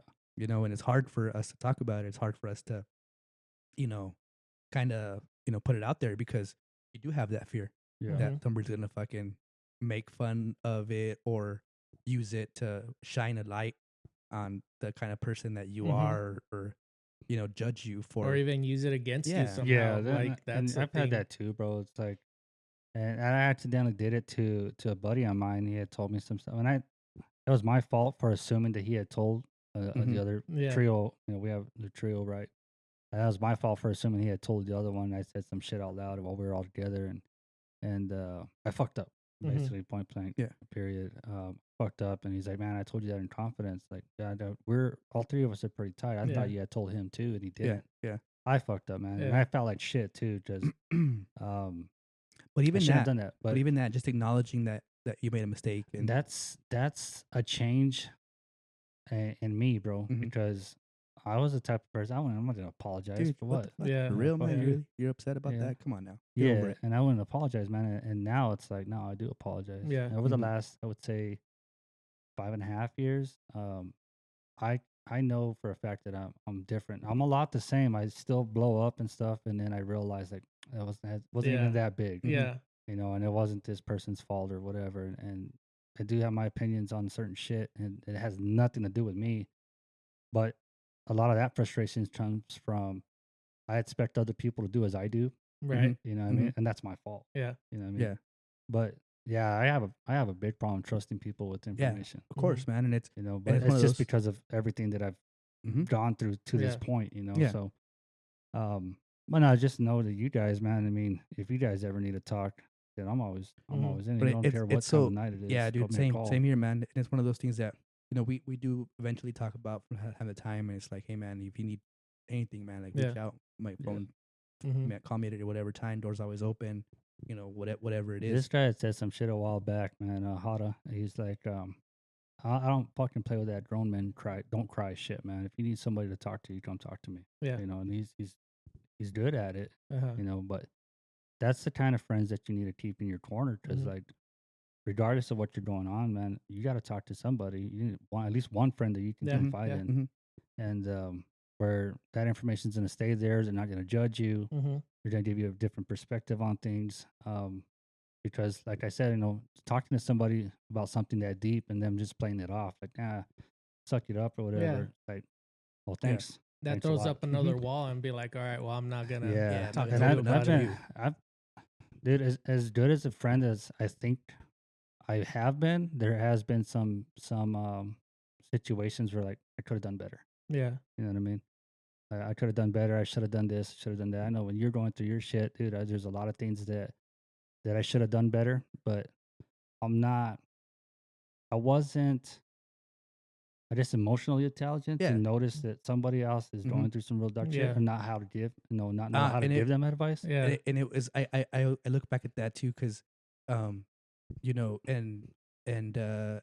were a huge help when I was going through, kind of my issues. I would stop at your house before I went home, and it wasn't even like to like, hey man, this is what I'm going through, this is what's going on. Like, I think just the fact that I was there, like, you've kind of felt like, hey, something's up, but it was kind of just like a and even cool, man, whatever you need. Even my wife kicked herself in the ass too, man, because she didn't know nothing about what was going on and stuff. But there was one time that he showed up and she's like, "Dad, you're here all the time." And then after that, he stopped showing up, and like, she didn't know. But then we started making a point that I gotta go talk to this dude at his house or and whatever, it and let's go shoot the bows. and it or was one of let's those do things this. too It's like, where like I wasn't um able to express what I was going through, and I wasn't able to talk about it. I could, I know I could have Yeah. talked to you about it, but it was like I didn't want to, because then I would be acknowledging that I was going through it. You know what I Yeah. mean? And it goes back to just does ignore it. does that have to like a feeling of being ashamed? Yeah. Yeah. Of course, and for for what I was going through, to put it into perspective, I was going through a divorce, Yeah. and it was one of those things where it's like, you talk about it, and it's sacred. Marriage is sacred. Mhm. You know what I mean? And it was like I had a hard time admitting that I was failing Yeah. at it. You know what I mean? And to nobody's fault but my own. Like, it was one of those things where it's Mhm. like I could have done better at this. I could have done better at that. Situations weren't the way that they were supposed to be, and I just didn't handle myself in the matter that I should have. And to say it out loud back Yeah. then, I couldn't. Yeah. I couldn't do it. And I mean, nobody knew. Mm-hmm. Nobody knew what was going on. And I could have, reached out and said, "Hey, man, I'm going through this. And need somebody to talk to." Yeah. But it was just embarrassing. Mm-hmm. You know what I mean? So I did a lot of self medicating, and fucking drinking Yeah. all the time, and just kind of dealing with it that way, to the point where it was like embarrassing. Like, I Yeah. remember 4th of July, went to your house and Mhm. got fucking shit faced by myself. Like, Yeah. by myself, there was people there, but nobody was drinking at the level that I was drinking. Right. And the next thing you know, I'm like fucking wasted, and then I'm puking, and then I Mhm. was like, "The fuck is wrong with you?" And Yeah. I'm just like, "I gotta go." Yeah. That was just kind of awkward, but it's just that kind of thing where, what like Josh was talking about earlier, is embarrassing, and we all went through it. Mm-hmm. And not that situation, but as early as kindergarten, elementary school, you have an accident. You Yeah. peed yourself. Yeah. Look at, guys, he peed. Yeah. Instead of being like, "Hey, man, are you good? Like, what's going on? Like, Yeah. can I help you?" You That's fart, crazy because like stuff like that. being young, bro. I remember there was 2 times, dude, that it wasn't really. I shit my pants one time. You know what I mean? And I remember the day because we were almost out of school and stuff, and I fucking sharted. Yeah. And there was a kid, and I remember his name, and I wouldn't get up. You Yeah. know, I was in the playground, whatever, and he was making fun of me. Yeah. And I remember that day vividly, dude. But it's Yeah. like all the other days, like Dude, it nothing. scars you for Yeah. life. Yeah. You know, Yeah. and it's like, damn, I was like, he knew. He didn't Mhm, tell nobody or anything, but he fucking knew, and I Yeah. did. Yeah. And so it was that time, and then there was one time I needed the restroom, and I did make the restroom, but they didn't have a fucking door. And Yeah. there was the only door. There was the only stall that was open. Yeah. So I had my buddy at the time fucking stand guard, bro. Yeah. And he looked at me. He's like, "Why are you crying?" I was like, "It fucking hurts." Like, I was all fucking constipated, bro. It fucking Yeah. it hurts. Yeah. But I remember those 2 days, bro. It's like, Yeah. he didn't make fun of me, but he looked at me. He's like, "Why are you crying?" I was like, "Why are you watching me shit, bro?" Yeah, bro. Fuck it. This is some I serious was like, shit "Oh, going down. this is like second, third grade, dude." Yeah. Yeah. For me, it was in kindergarten. My first emotional scar, I guess. Fucking, I had my mom make me lunch, and she's like, "It's just half a day. When you're in kindergarten, you go Yeah. from 7 to lunchtime. Then Yeah. you're done." I was like, but I was adamant. You didn't make me a sandwich because I Yeah. want to eat a sandwich in the playground. And Yeah. she's like, "What are you doing?" I remember, walking to the playground, and I had my little lunchbox, and everyone was like, "Fucking weirdo! Like, what are you doing?" Yeah. And I open it, and I'm sitting there having a sandwich, and there are people that are making fun of me because I'm just, like, "Look at this little fat boy eating a sandwich. Yeah. It's not even fucking lunchtime." It's like, what the fuck? Yeah. I'm getting made fun of for eating a sandwich. And Yeah. it's just like that type of stuff, and it's just, There's know, little things that's- you remember, though, man. bro. Yeah. And that's the thing Yep. that's like the mentality, and like the mind shift. You're talking about earlier, like emotional intelligence is like, hey, we don't do that. We don't Mhm. make fun of people. We Yeah. treat everybody with respect. It's and- the same thing, man. Like, hey, you don't point. yeah, Don't point at him. Don't point, yeah. My daughter's notorious for that, dude. She's like, "Oh, that guy right there." I was like, "Dude, don't point." yeah, Like, Yeah. But know, it's but- one of those things where, and somebody said something the other day, and it really hit me, and it was like what I wouldn't give to have my kids be infants now, Mhm. because I wasn't ready when I had them. Mhm. You know, and I think about that constantly because, you know, life fucking happens. Yeah. in Yeah. It happens fucking fast. heartbeat, you know, and Yeah. you're just trying to make it, trying to figure Mhm. this out, but you don't have it figured out yet, Yeah. you know, and you're trying to figure it out. And then as you're trying to figure it out, you're also looking after a Another- full ass human being, Yeah. you Yeah. know, and it's So- just like, it's crazy. One of the things that I learned, I came across it somewhere, but I tell my kids this all the time, especially my son, because he's a little bit older. I tell him, I had you when I was 19 years old. Uh-huh. So, and I did what I could with what I knew at the Mhm. time. And as I'm watching you grow up, understand that I was growing up too. Yeah. You know, so Yeah. what I learned with you, I try to implement that to your sister. Now, my daughter's completely different world. Yeah. But I always tell them, like, understand that every time, like every first thing you're going through, Mhm. I'm going through that too because Yeah. I haven't had a little girl Yeah. yet, you know. So Yeah. I'm growing up just as you're Mhm. growing up. You're navigating the same And waters they're if you think navigating. about it, man, going back, like you growing up and your parents are growing older. You know Mhm. what I mean? So it's like it's a full life circle and stuff. Yeah. But it's like Yeah. they don't know everything. I No. don't know everything. Yeah. You know? Yeah, that's- I tell my boy too, especially my oldest boy. I'm like, dude, this is the first, like, how do I put it? I've never lived this day either. Like, Yeah. Yeah. you know, you're gonna make Yeah. mistakes, and I'm still like learning. Mhm.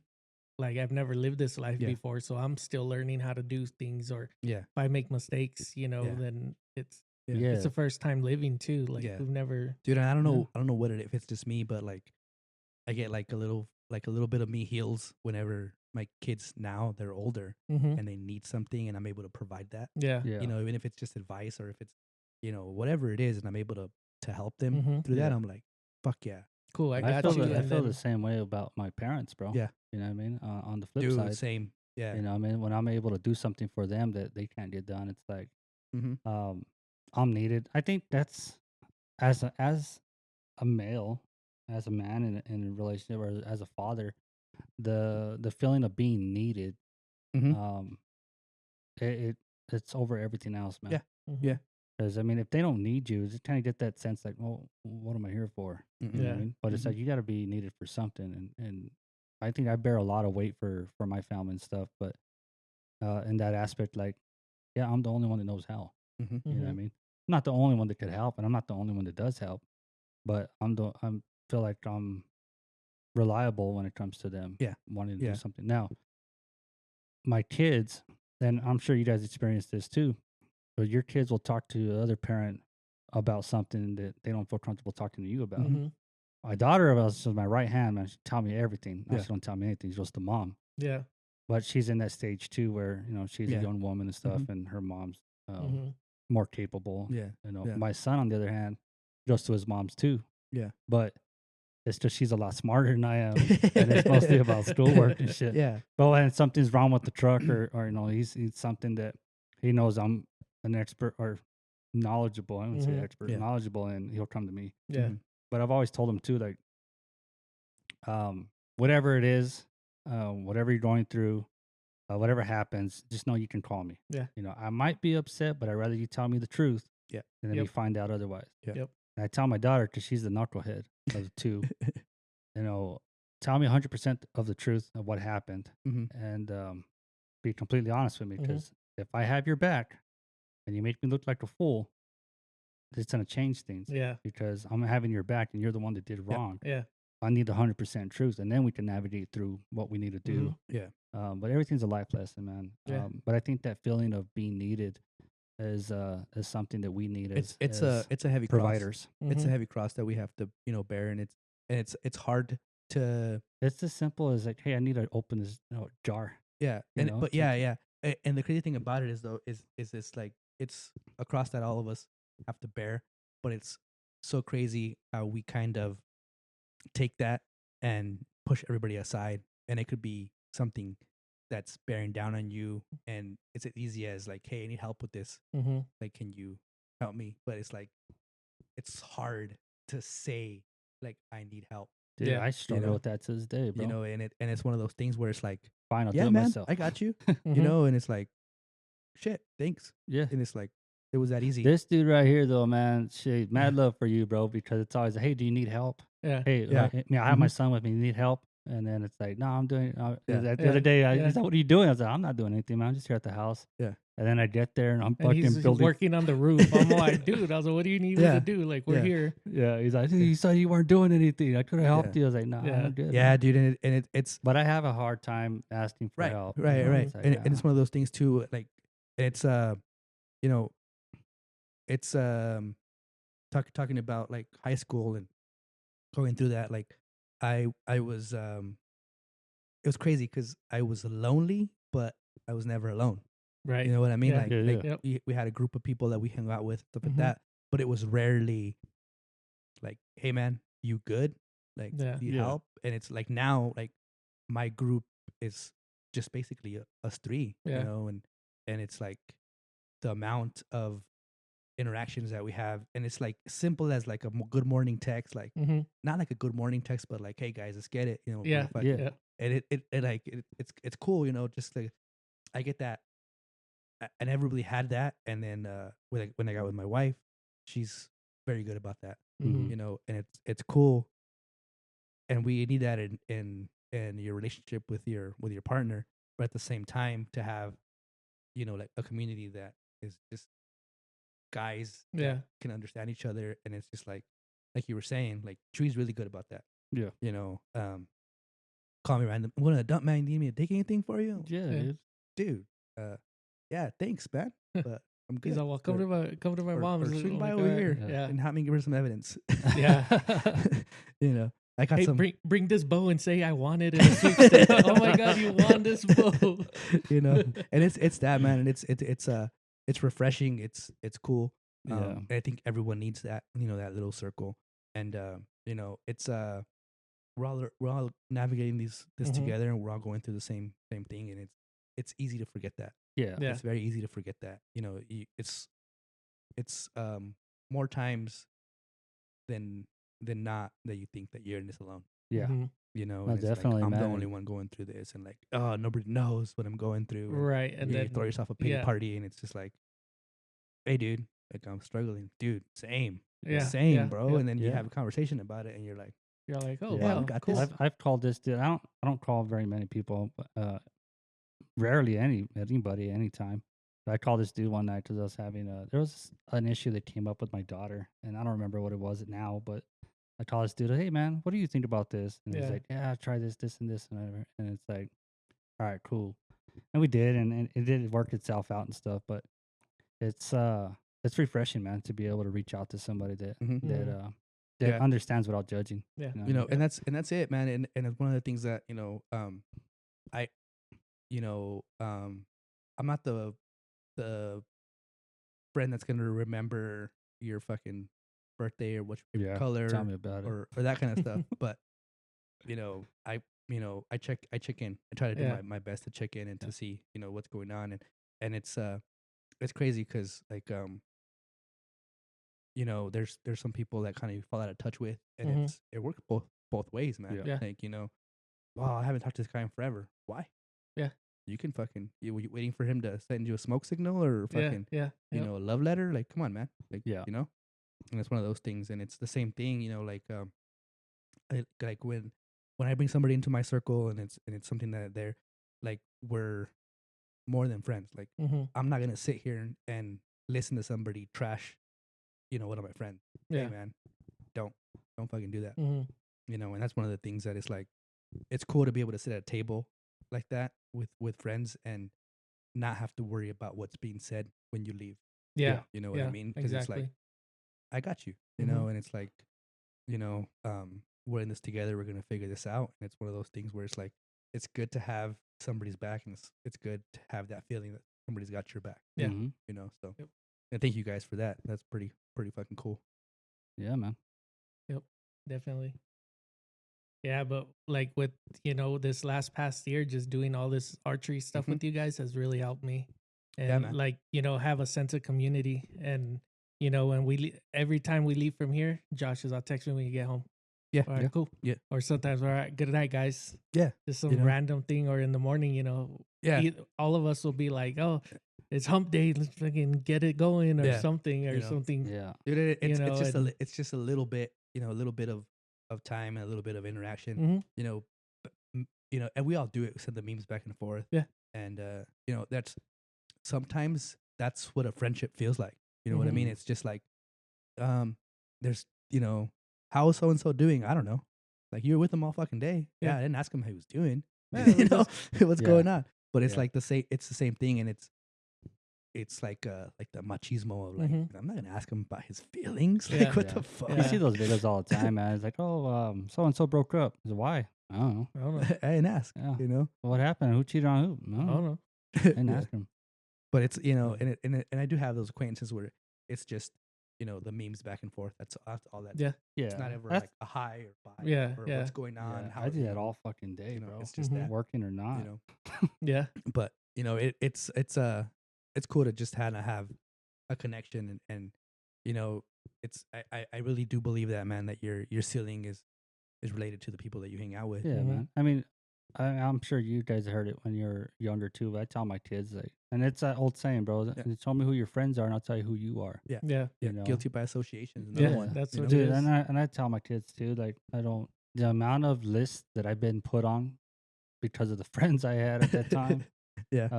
I mean, you're talking about like gang task force lists, freaking possible drug dealer Yeah. list, and all Yeah. this shit, just because of the people I was Mhm. hanging around with. Mhm. Mhm.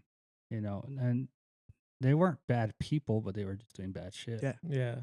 You Yeah. know, but yeah, a lot of them are in jail or Yeah. dead. You know, Dude, Mhm. it's so crazy to think about, like, the near misses, and like, you know, to think about, like, you know, like somebody gets you being arrested. being Mhm. superstitious, and you know, like thinking like, man, definitely had somebody watching over me. Yeah. Yeah. Yep. You know, growing up, because we did some stupid shit. Yeah. Yeah, we did.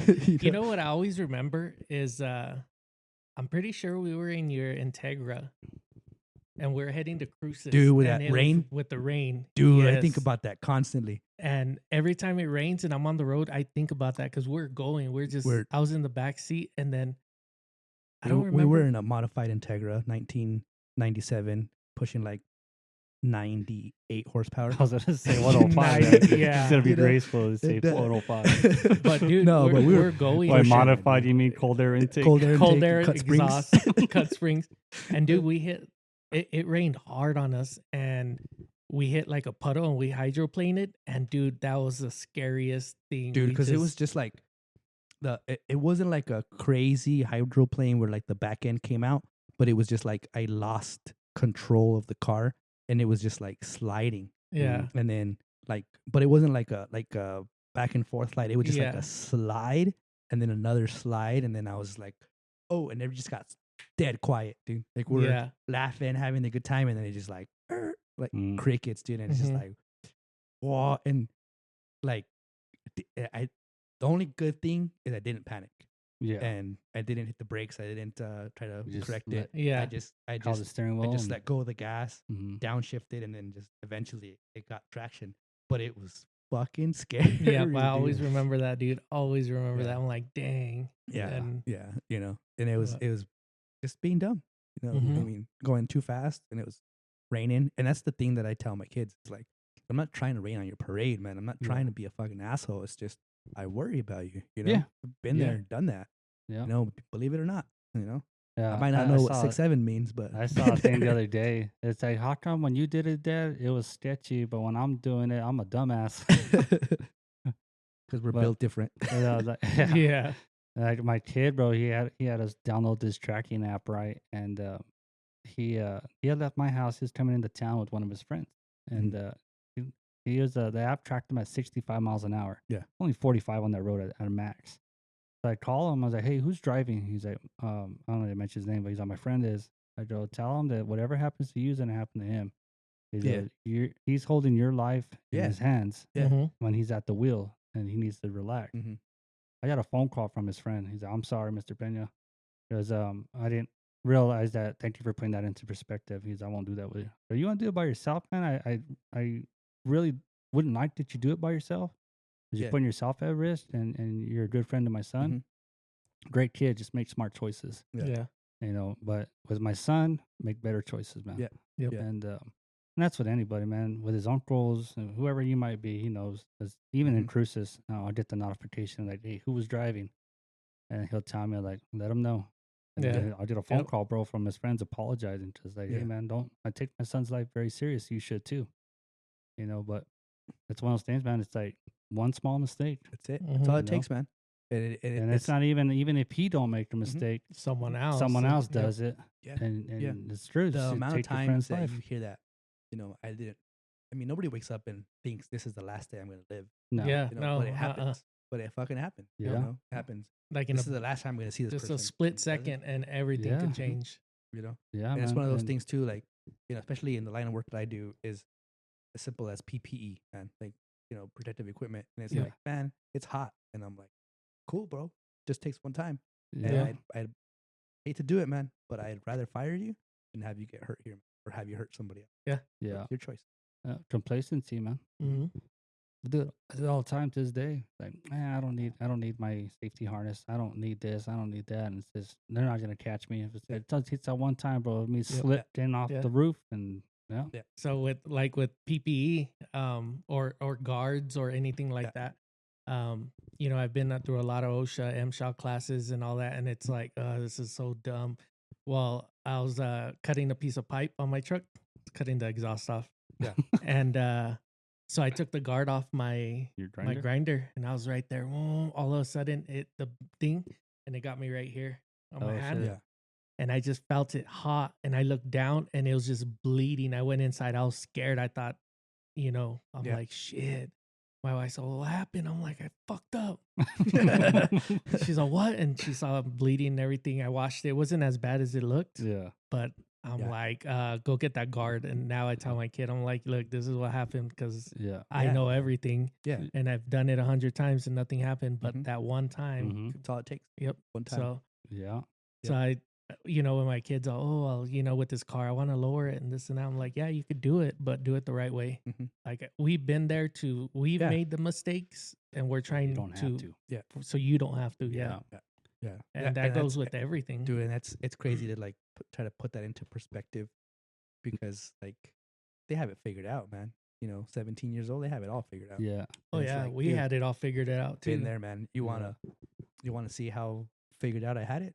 Let's Yeah. have a little conversation about this, man. Yeah. Yep. You know what I mean? And it's just that, and it's just not being able to talk about what's going on and just kind of letting your guard down. Those are all things that we all did, but doesn't mean you have. So let's figure this out. Yep. Yeah. I think when it's all said and done, I wish I was. I don't know. I wish I should. I could still be, but try to be a little bit more understanding when they make mistakes. Mm-hmm. That's the hard part Yeah. for me. Is like you were talking about earlier, like they don't really come to me for advice because I was the one judging. I was the one like, why did you do that? Yeah. Like, what the fuck? And I wasn't listening. Yeah. And it's hard, for somebody to open up and you don't listen. Yeah. And that's one of the things that it's like I'm trying to get better at, because like I want this relationship with my kids. I want this to work out, but like, why are they going to talk to you about stuff that's going on if you're going to judge them for it? Right. Yeah. And it's just like, And it only takes a couple of times, man, of you not listening and stuff, and just badgering them with the consequences of everything. And I don't do it. Yeah, nobody does it intentionally. They're gonna shut down. No one does it intentionally. It's just like frustrating, because it's like, dude, like better. Yeah. And it's like, really, Dad? Yeah. I had a trying to little talk to you about incident with my daughter where I had to explain to her why I know what I know. Mhm. And it was simple. Man, it was a little mess. I didn't blow up, but I was like, hey, don't do this. Trash can's just right there. She just kind of wiped the cereal behind the freezer. And she's like, I didn't do it. Like, bro, I just watched you with the bowl of cereal. I just bought the box. So it's and it's on the trim. Like, it's way up. I know it was you. You're the only kid in the house. You're the only one that's eating cereal. Yeah. Like, all the evidence points to you. Yeah. Who the fuck is Casper here? Or Yeah. what's going So on, I was man? like, don't do it no more. Just, wipe it onto the trash can. It's right next to the freezer. Anyways, I was like, you want to understand why I know what I know and how I put things together? She was like, why? Like, I studied forensics, dude. Like, and I studied criminology too. So like, when you're lying to me and stuff, like, you're not as stealthy as you think you are. Yeah. You're not Like, I know especially if you're the only one in the house that would do it. I know it's not me or your mom. Yeah. You just blame the dog. Like, Yeah. I mean, what are we doing here? But she's good sometimes, man. She's good to where it's like, all right, I'm suspicious. Now I gotta put surveillance on you. Yeah. Figure this out. But it's like, yeah, dude, I studied all this stuff. Like, you can't get away from me. I was like, that's why I know where your friends live. Yeah. Like, it's common knowledge. Like, Mhm. you give me a little bit of information, I'm gonna run with it, and I'll find out. Yeah. Don't lie to me. Yeah, and that's one of the And things. even with her knowing that, she still tries, bro. Oh man, of course you're gonna push it. Still tries. They're Oh gonna yeah, push it. she does. Yeah. Yeah, she does. But Mhm. that's the hardest part because my son will tell me. Even if it's hard, he'll tell me. My daughter's like, I'm gonna see how far I can drag this out. Let me see if I Yeah. can get this Yeah, one. See how smart it's he really like that is. that Eminem song that says, they with a handful of matches, Yeah. and they still wouldn't found out. It's like my daughter's that type of mentality. Like, Yeah. you have all the evidence in your hand. It wasn't me, Wasn't me. and she'll hold it, dude. I saw you do it. You didn't see it. You didn't see it. Yeah, I didn't do it. That And was she'll- me. Yeah, dude. And then I don't know. You gotta I can go on and on about it. You but- gotta explain to her. My eyes just look like they're closed, but they're not. They're really open. Yeah, my laptop went missing the other day. I don't know if I told you. I was looking for my laptop. I couldn't find it. You're telling me. I told Yeah, you? Yeah. Could not find it, bro. Looked under my bed. I needed to do some stuff for the club. My wife was in Albuquerque. I was like, hey, did you take it? No. Called my son. Hey, did you move my laptop? She's like, no, it was on the table. I know it was on the table because my charger's still there. Yeah. Yeah. Yeah. And I told my daughter, hey, do you have my laptop? She said, no, I don't have it. And I was like, dude, I'm about to lose my shit. I cannot find my laptop nowhere in the house. Like, do you have it? She said, no, I don't have it. And I looked under the bed. I pulled the rifle case out of there and everything, and some other stuff that I had in there. And I could not find the laptop, dude. And so I go outside to let the dogs out. Mhm. And I was like, no, I'm going to look under the bed one more time. And it's like literally, dude, like underneath, like it was just right there, right? Yeah. Like, Yeah.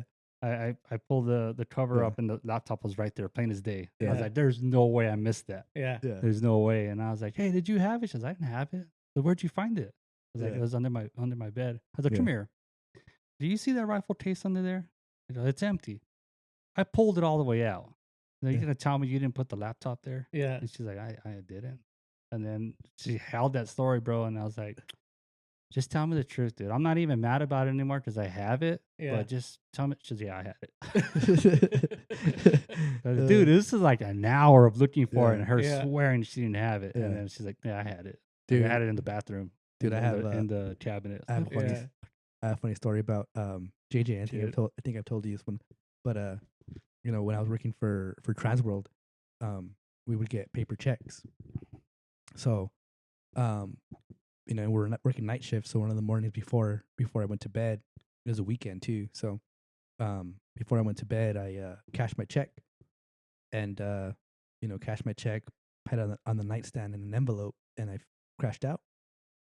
And then I wake up and I'm going to go pay bills and, going to make, payments on everything and going through my money. And I'm like, I'm short. What the hell's going on? Yeah. And, I'm short money and I'm trying to figure out where this money went. I mean, Mhm. maybe I threw it on the nightstand. A couple of bills fell out. This and that. I'm trying to figure it out. I'm looking through my pockets. I'm going through my car. What the heck? And then my oldest is like, "Hey, is $500 a lot of money?" And I'm just like, "Bing, there it is." Yeah. And I'm like, "It depends." And he goes, "What do you mean?" I was like, "Depends on who you ask. It's perspective. To Bill Gates, $500 is Nothing. nothing. Yeah. To me, it's a lot of money." And why? Oh, just curious. Okay. It's a weird question, buddy. Think Yeah, what's up yeah. with that? No, I was just curious, All right. And he runs off to the room, and back then I'm in the mobile home, so you can hear the footsteps. Yeah. So I'm in the room and I hear the footsteps, and then they stop, and I hear the door close, and then I hear somebody jump off the bed, and I'm like, okay. It's like, what are the chances if I jump in the shower, this kid comes in here and tries to put it back? Yeah. And so I go to the master bathroom, turn on the shower, and I hear footsteps. So I was just like, all right. And I wait for him to get closer and closer. And then I pop the door open, And he's like putting the money back. And I'm like, what was your end game, man? Like, Yeah. what was gonna what happened? He's like, I'm like, let's talk about it, man. Like, Mm-hmm. what do you need the money for? Crying. Yeah. And it's like, That was JJ or yeah, Angel? JJ. And I'm just like, dude, like, what's up, man? And he was like, I didn't think it was a lot of money. And I'm like, dude, you're taking money Yeah. like from me. What the heck is going on? Right Yeah. now? And it's just like one of those things where it's just like, explain it to me. And he's just like crying. And I'm like, what do you want to buy? What do you need, bro? Like, Yeah. let's have a conversation about that. And just shaking his head. No. If you need something, dude, come talk to me. Mm-hmm. We'll figure this out. Yeah. It was just like embarrassed and he's crying. And I'm like, hugging him. I'm like, hey, man, Yeah. it's all right. But don't do that, dude. Yeah, Like, really? yeah. Come on, man. And it was just like, I don't know if he thought it wasn't a lot of money because there, it was a pretty decent paycheck. Yeah. And it was like, 2 bills or Mhm. 3-4 bills missing. Who's gonna notice that? Right. But it's $100 the bill. denomination of Yeah. $100 bill. Yeah. Jesus Christ, dude.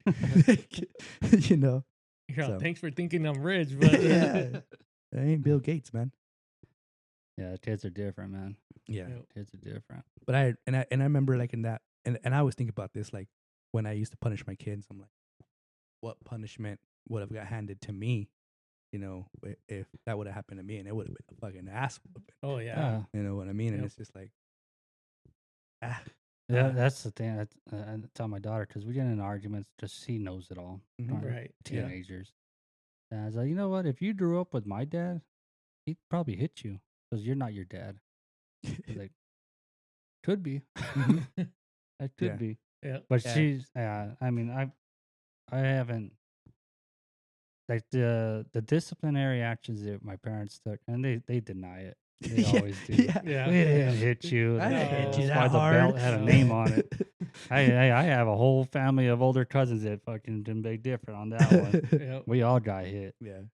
and more than once. But yeah, it's like that's a whole different world. Mhm. So I Mhm. was like, you know what? I'm never gonna hit my kids, and I have. I've spanked them both Yeah. when they were, way out of line.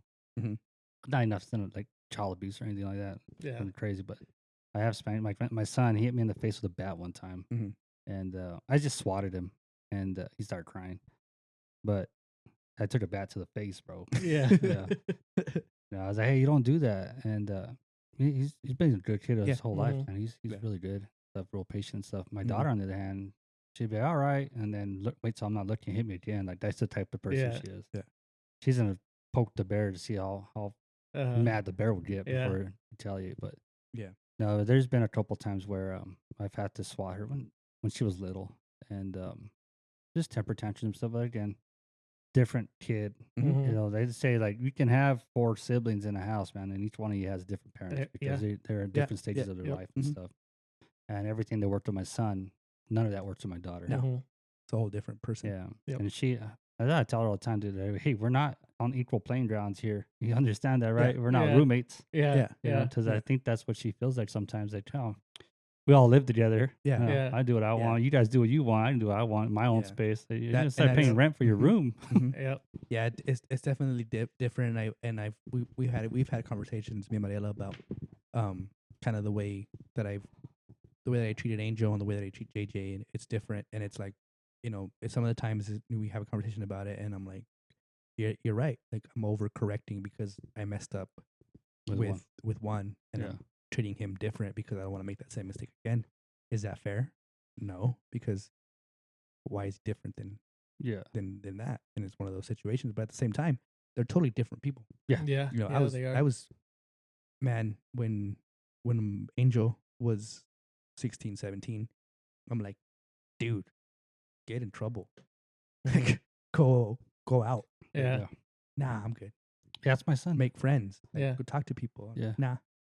And you know, with JJ, it's like complete opposite. I'm like, dude, sit your ass Stay at home.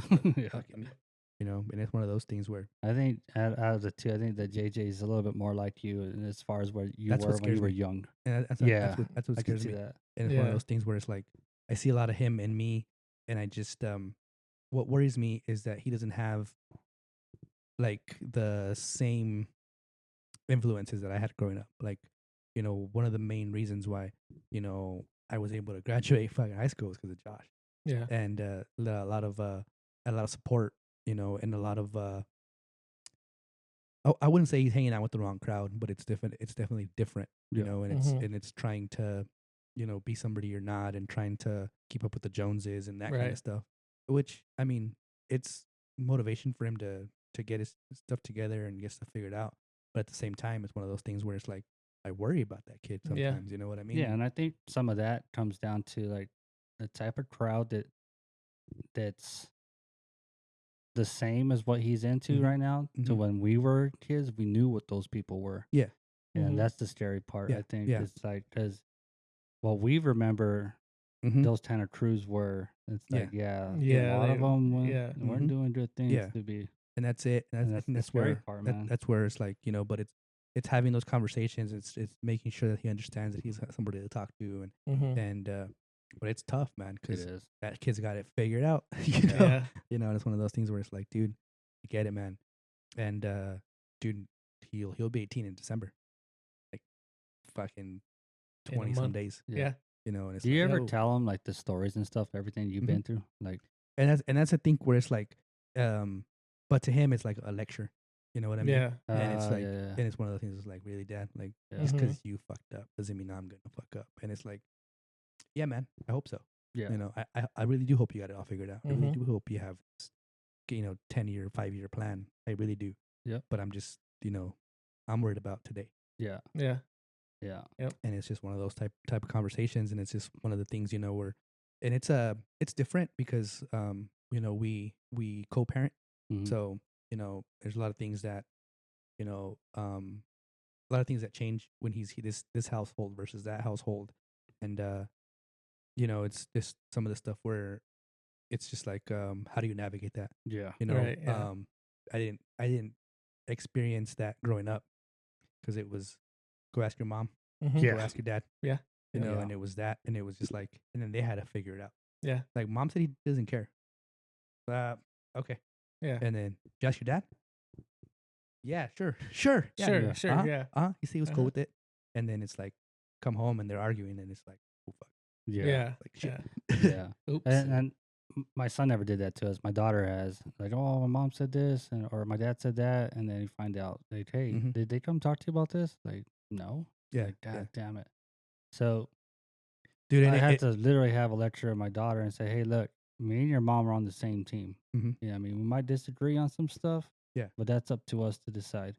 You don't try to play us against each other. Yeah. Like, that's a Yeah. big no in Yeah. this house. Yeah. And first, that's my wife. I'm not going to go against her. Mhm. So whenever they ask me something, be like, hey, what did your mom say? And she said, well, she said no. Then what are you asking me for? Yeah. Mhm. If she said no, it's no. Yeah. Yeah. It's as simple as that. Yeah. And You know? it took it. I mean, it took a long time for us to be able to work this co-parenting out, Mhm. because there was a lot of, like, they played us for a while. It's like, Yeah. well, mom said you weren't gonna take me for a haircut because you don't have any money. Like, shit, yeah, I do. Yeah, yeah.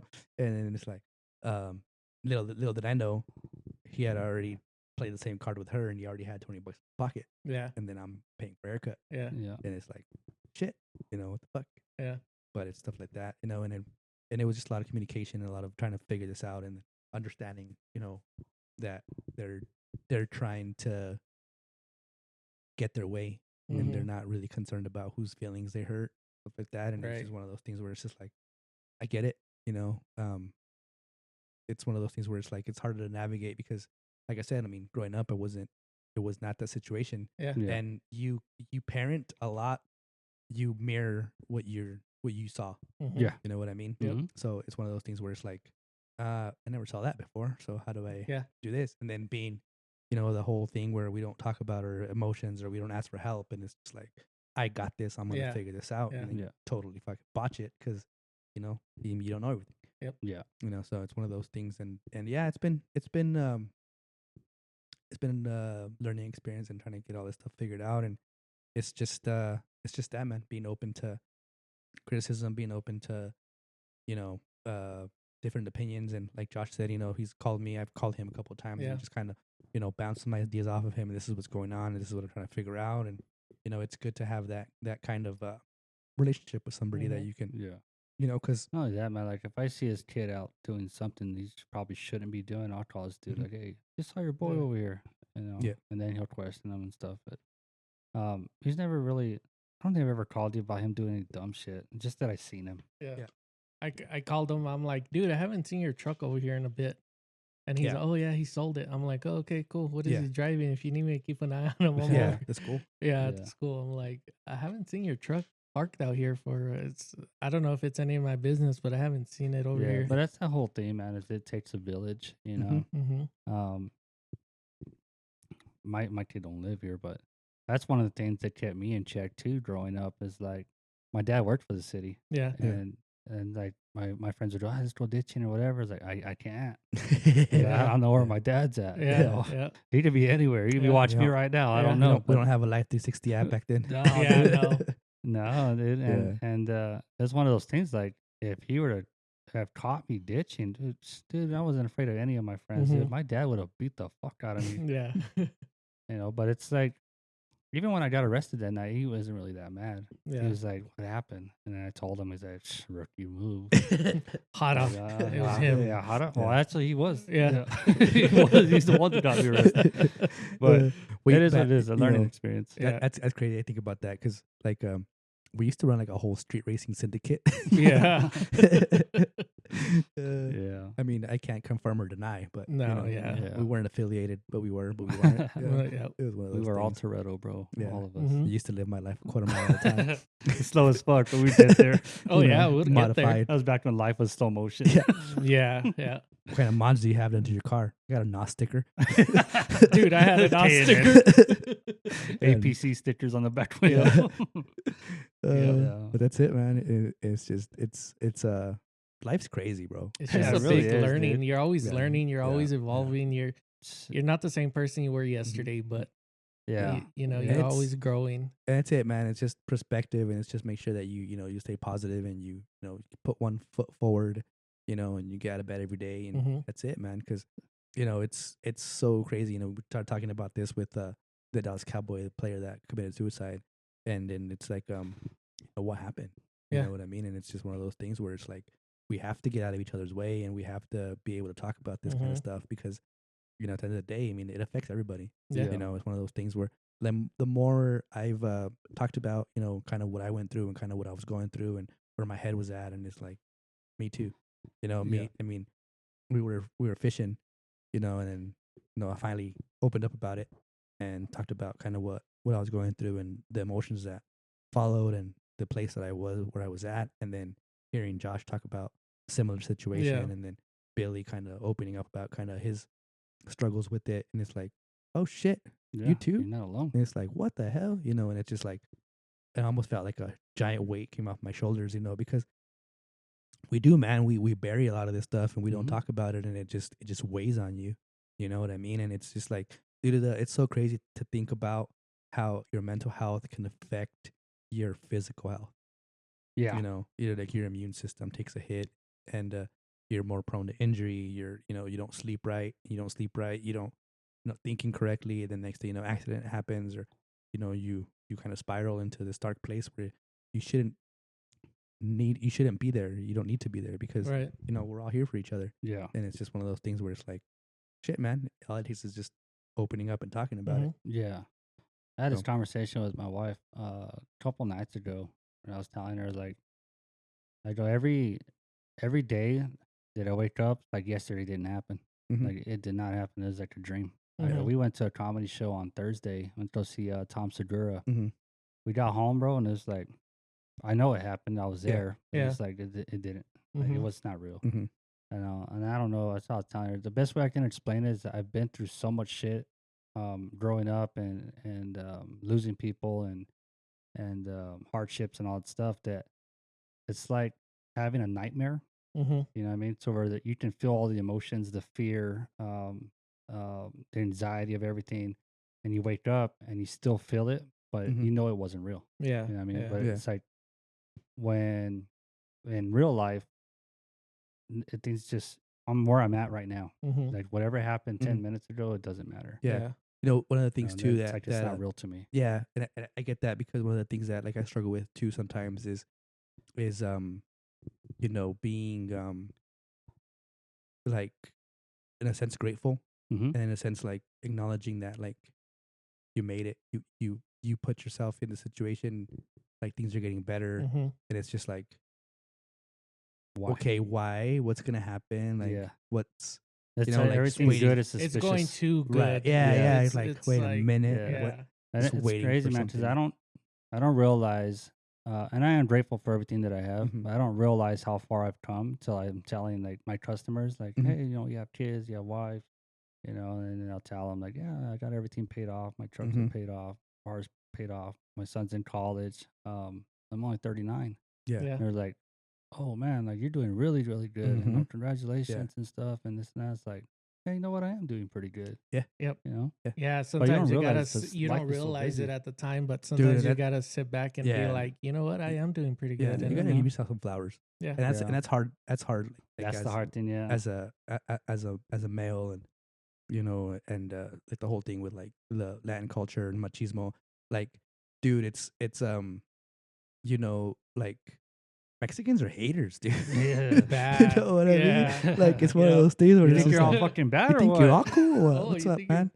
Like, oh Yeah. wow, you got a new Oh, you job. got a That's job? Oh, cool. wow. Oh, Shit, now why you don't think you you're have all two? bad or Why what? don't you have two jobs? You know, just Mhm. one, just one. What really? You know, and it's one of Yeah. those things where it's like, yeah, man, like I'm doing pretty good, and like saying that out loud, kind of like you kind of look back and wait, Mhm.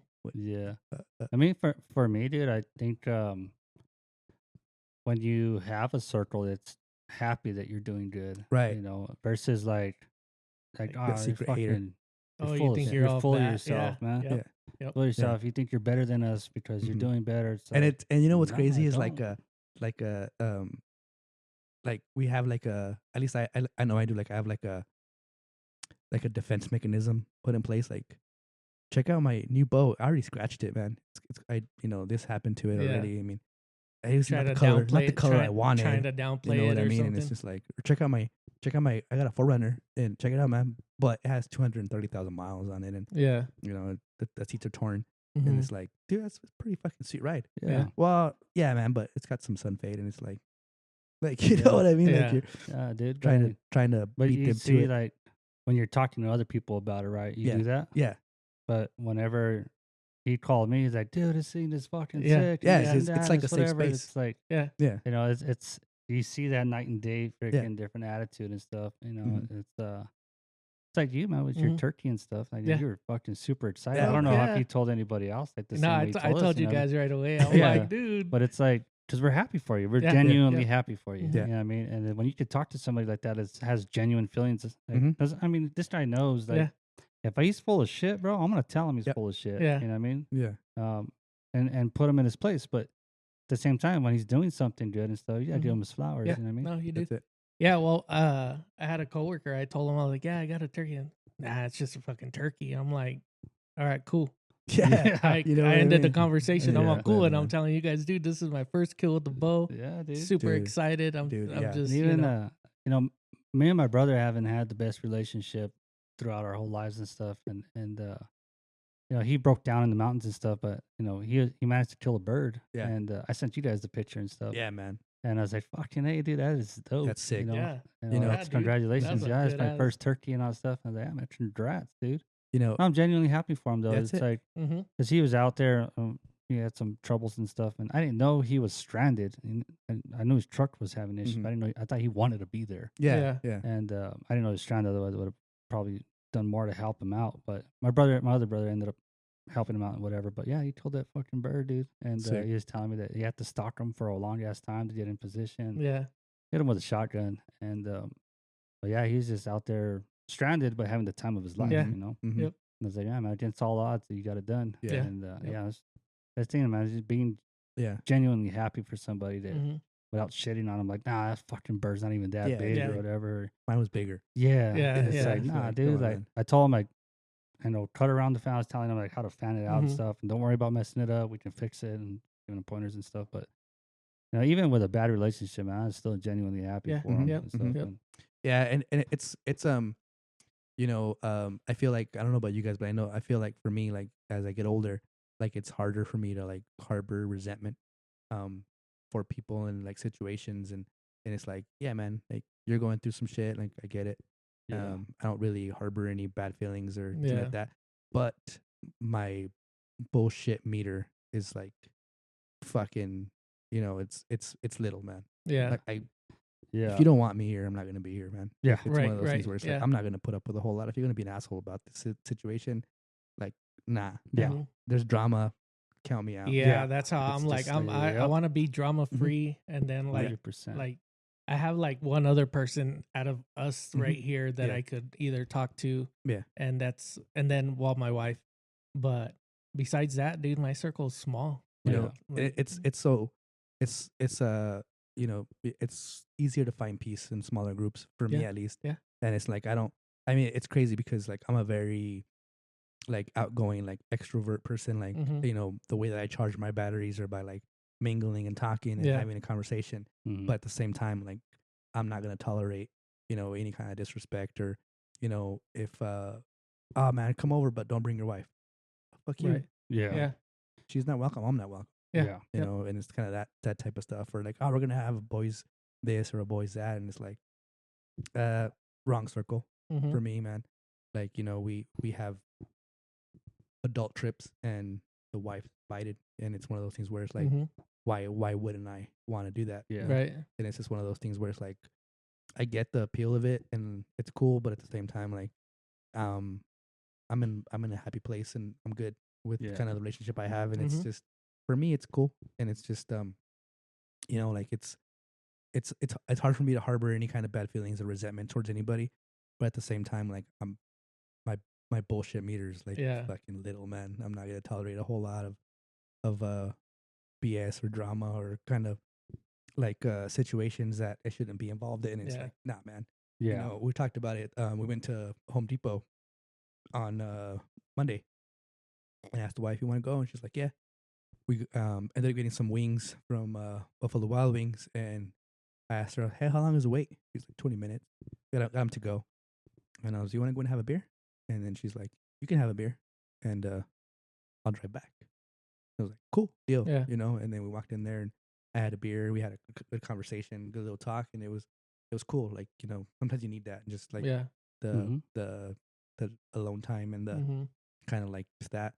But we talked about it on the way out, and I was like, one of our first dates was at Buffalo Wild Wings, and we had a video of we're chugging beers together, and it's just like, man, both of us got too much to lose to be Yeah. drinking and driving. Just like Yeah.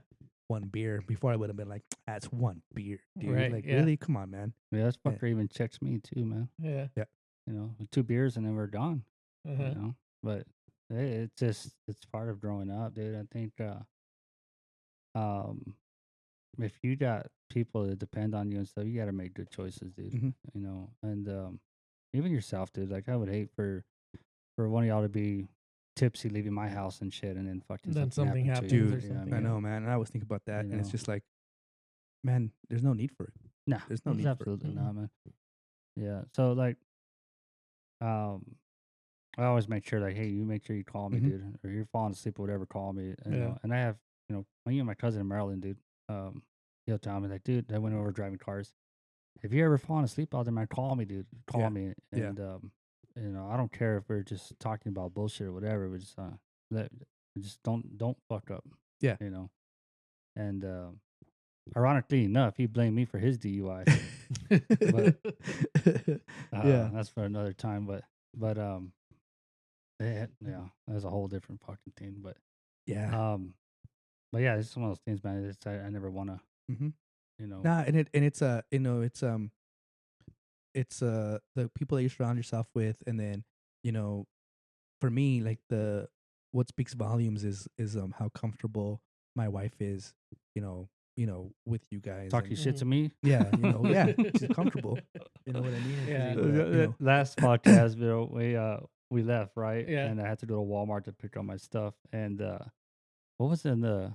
The wand for the pressure washer. Oh yeah, one of the wand pieces fell off in the back of the truck. Oh yeah. So when I was loading groceries, I seen it.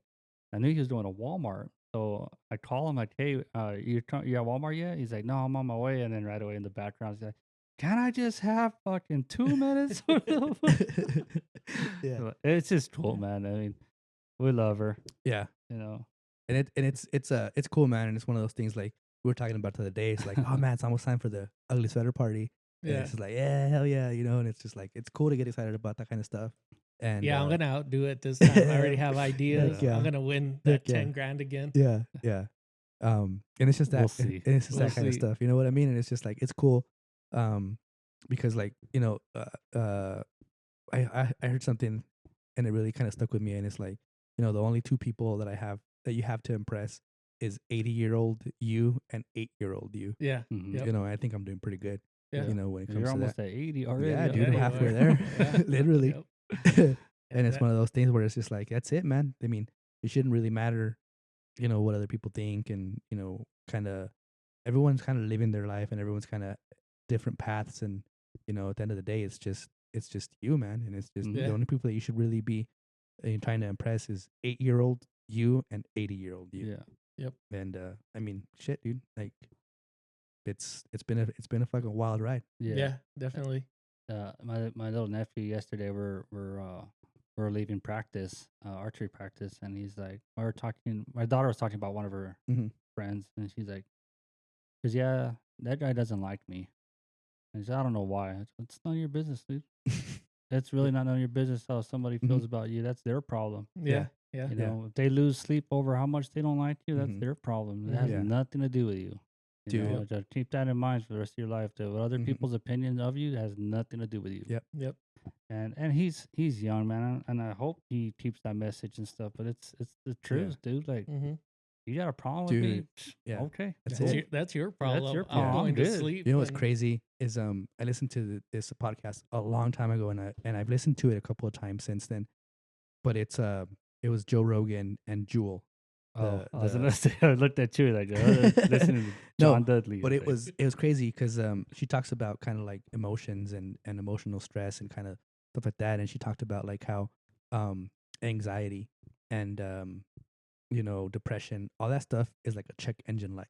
Yeah. You know, it's not the root cause of Yeah. what's going on with you. Mhm. It's a check engine light. It's like you have anxiety, that's a warning. yeah, It's like having, you know, it's like having your temperature gauge getting hot, or your check engine light or your oil light, you know, it's Yeah. something like that. But it's anxiety, depression, you know, that kind of stuff. It's not the root cause. And it's not somebody else's fault. Mhm. It's your fault. You know, you anger is another one. Like, you Mhm. know, it's like, why are you mad? Yeah. You know, what triggered it? What's going on? And that was one of the hardest things for me to kind of figure out, because dude, I was angry, yeah, and it was angry at all the wrong reasons. And it Yeah, was just like yep. never looking at me like, dude, you're fucking up. You Yeah. know, like, Mhm. what are you doing? And it was just that. It was just kind of like taking a look at yourself and kind of, what are you doing? yeah. You know? I think you checked me years ago, bro. We were working at Solitaire together, and I was always complaining about everything, dude. Yeah. I still kind of do. And this fucker goes, "God damn it, bro! You're the most negative person I know." I'm like, "Damn!" Like nobody's ever told me Yeah. that before, and shit. Yeah. It's like, holy shit, I am. Yeah. I heard it again from my cousin Jojo when I was working in Killeen. He told me to. He actually ended up firing me. But yeah, it is. 'Cause I was just, it wasn't so much. I felt that I wasn't so much as complaining as it was arguing the fact that we weren't getting what we were promised. Mhm. Right. You know what I mean? But it comes off as whining and Yeah. complaining and stuff. Mhm. Just do what you're told type of Mhm. shit. But I was asking why, and I just asked why too many times to the point. And then tone and Yeah. choice words that I had, I could see where he thought, you know, where he saw it as complaining and stuff. Mhm. And same thing with Solitaire and stuff. Yeah. I was in a different headspace back then and shit. And We're different people back then too. They're so Yeah, completely different, dude. Completely different. But it's one of those things, man, like where I get mad and it's like you said, like why? And it comes into that I was Dude, talking about the emotional intelligence, bro. It's knowing why you're feeling the way you're feeling, Mhm. you know. And it's like, okay, Dude, I used to knock people, like make fun of people for reading self-help books, Mhm. you know. And I read a couple, and it's just like, damn it, I'm one Yeah. of those. I'm one Yeah. of those people now. You know what I Yeah. mean? But it's But it's also being too macho, bro, to be like, nah, that shit don't work. yeah. That shit don't work. And I Yeah. used to think the same thing, like the Tony Robbins shit. Mm-hmm. I was like, Yeah, that dude's yeah. so fucking full of shit. And then I listened to him, and it's like, oh damn, like he's got some points. He's making You know- sense. Not everything he says. You know what it is though, and it's crazy because everything works if you work at it. Yeah. And it's one of those things where it's consistency, man. Yeah. Like fucking, you can look at shake weights, and it's like that's stupid, but It looks stupid, huh? it's stupid. Yeah. But if you do it, Yeah. if you're consistent with it, anything that you do is gonna help you improve. Yeah. You know, and as they say, like, what is it, like 30 minutes a day, every day makes you 90% better than everybody else at Yeah. whatever you're doing. Yeah. Yeah. You know, and it's just that. But it's like to have the mental fortitude to actually stick with it and to, stay consistent with something. That's what's hard. And there's that story. I don't remember who told it about this guy that was overweight and stuff. He wanted to start hitting the gym. And so for like the first 2 weeks, he would just show up to the gym Mhm. and go inside. He That's wouldn't do it. anything, but he'd leave. And he Mhm. did that. And he's all right, well, maybe one day he started working out a little bit and he'd Mhm. go home. And then before you knew it, he's a whole different person and stuff. Yeah. And it's all consistency, man. Showing up for yourself is Mhm. probably the best thing Yeah. you can probably do for, Yeah. for Yeah. yourself. Yep. you know? Yeah, and for me, it's kind of embarrassing to think about like the amount of death scrolling that I do sometimes, and it's like, dude, that was an hour. Like that's Yeah. gross. That's gross, Yeah. dude. Like I could Yeah. have been doing something else Bro, my more days off, constructive. dude. It's like, damn, I didn't really do a damn thing today. Yeah, And sometimes it's good. it's needed, man. Sometimes, sometimes it's good. Like, a hard reset is needed, man. my son busts my balls all the time about playing old ass freaking Call of Duty and stuff. Like, Mhm. but I'm not thinking about anything else while I'm Yeah. doing that. Yeah. You know what I mean? I probably should be, because the stove's on. Just don't No. burn down the house or Yeah. anything. But But- it's one of those things, man. That, like, he's young right now, but he doesn't understand all the shit that goes in my mind, Mhm. the things that I need to get done, and it's Mhm. like, not today. Yeah. I'm Yeah. not feeling Yeah. it today. But when I start rolling and fucking, all right, Yeah. this is done and get done. This is Dude, gonna get done. This is yeah, done. it's like, crazy, man. It's like starting up an old diesel, Mhm. bro. It's gonna take a Mhm. while to get going, but that bitch is gonna run, Oh Yeah. yeah. and it's gonna run And till that's- it quits. I think that's me, and it's like when I was volunteering as a firefighter, the chief, he told me something one day, and it was like the way that he worded it was he goes, you're like a computer, and the last thing that loads for you is motivation. Oh He's like, shit! "But once you get going, dude, like you're good, but it's Yeah. just like, that's the last thing that loads for you." Yeah, And it's like, fuck, he's right. yeah, You know what I mean? And it's just like one of those things, because like there's days where it's just like I don't do nothing, and there's days where it's like, damn, I did that Yeah. in an Yeah. hour. Yeah. And it's like, holy shit, and it's just like stuff like that, and it's just I always trip out on people that like Earl and the way he operates and stuff, or how they're always growing and cutter stabilizers, and then Brandon, dude, freaking doing real estate and doing Yeah. all this other stuff. and just a it's like, different breed, man. yeah, And it's dude. just and it's even but like it's something Mondo that or but it's something that you Ty could or- do, and it's just like everybody's capable of it. Mhm. And it's harder Same for 24 hours. Yeah, Yeah. it's harder for Yep. some people than others. I mean, some people just it clicks. Mhm. You know, for me, it probably take a while to learn that kind of stuff. Yeah, I'm not saying yeah. I can't do it, yeah, but like you said, the motivation behind it. Mm-hmm. Look how long it took us to get this podcast shit going. dude. I know we talked about it for years, You know? like literally, and it was just like, Just and it one was day, just like fuck it, we're doing it. Yeah. you Yeah. know? It's And- like kind of like fucking testing the waters to a cold, the pool. You know Yeah. what I mean, instead of just jumping Sometimes in. you just have to jump just in gotta and, jump and in, go man. for it. Mhm. Yeah, know? and that was it. And it was just one of those things where it was like, telling my dad, because we talked about it forever, and one day I was just like, I'm done talking about this. Like I'm just gonna pull the trigger. Mhm. It's not gonna be the best equipment. It's not gonna be this. It's not gonna be that. But like, I knew like if I order one thing, that's something. And then it was just like, all right, today I'm gonna focus on researching what microphones to get. And it was just like, all right, I know which ones I'm getting. Boom, Mhm. bottom. And it was just this and this and this, and it just snowballed into, all right, there's no more excuses. We Yeah. have all the Yeah. equipment. Let's do it. And here we are, man. 21 episodes. This is Yeah, 21st one. 21. It's that, and it's one of those things where it's like, all right, topics. Let's figure this out. Let's figure that. But check it out, man. Today we didn't really have a We topic had no picked, topic, and I think this is something probably that one of the best episodes. yeah, man. one of the things that we don't really talk about. It's fucking important. Yeah. Yeah. We talk about like why we do things and what gear and all this stuff, which is stuff that we like to talk about, and it's cool. But at the same time, like this is something that needs to be out there, and if we can put this out there, and if it helps one person, dude, that's that's fucking badass. That's life changing for one person, Yep. And it's cool. When I got a haircut yesterday, and I'm talking to my barber Anthony, and one of the barbers in there is like, "Hey man, you podcast?" And I go, "Yes sir." And he's like, "Yeah man." He's like, you have that cool name. What is it?" And I was like, "Los Culeros." And he was like, "Yeah, he's Anthony. You probably wouldn't get it, but if you say it like in Spanish," and he's like, "I get it, bro. I know, I know what you're talking about." Yeah.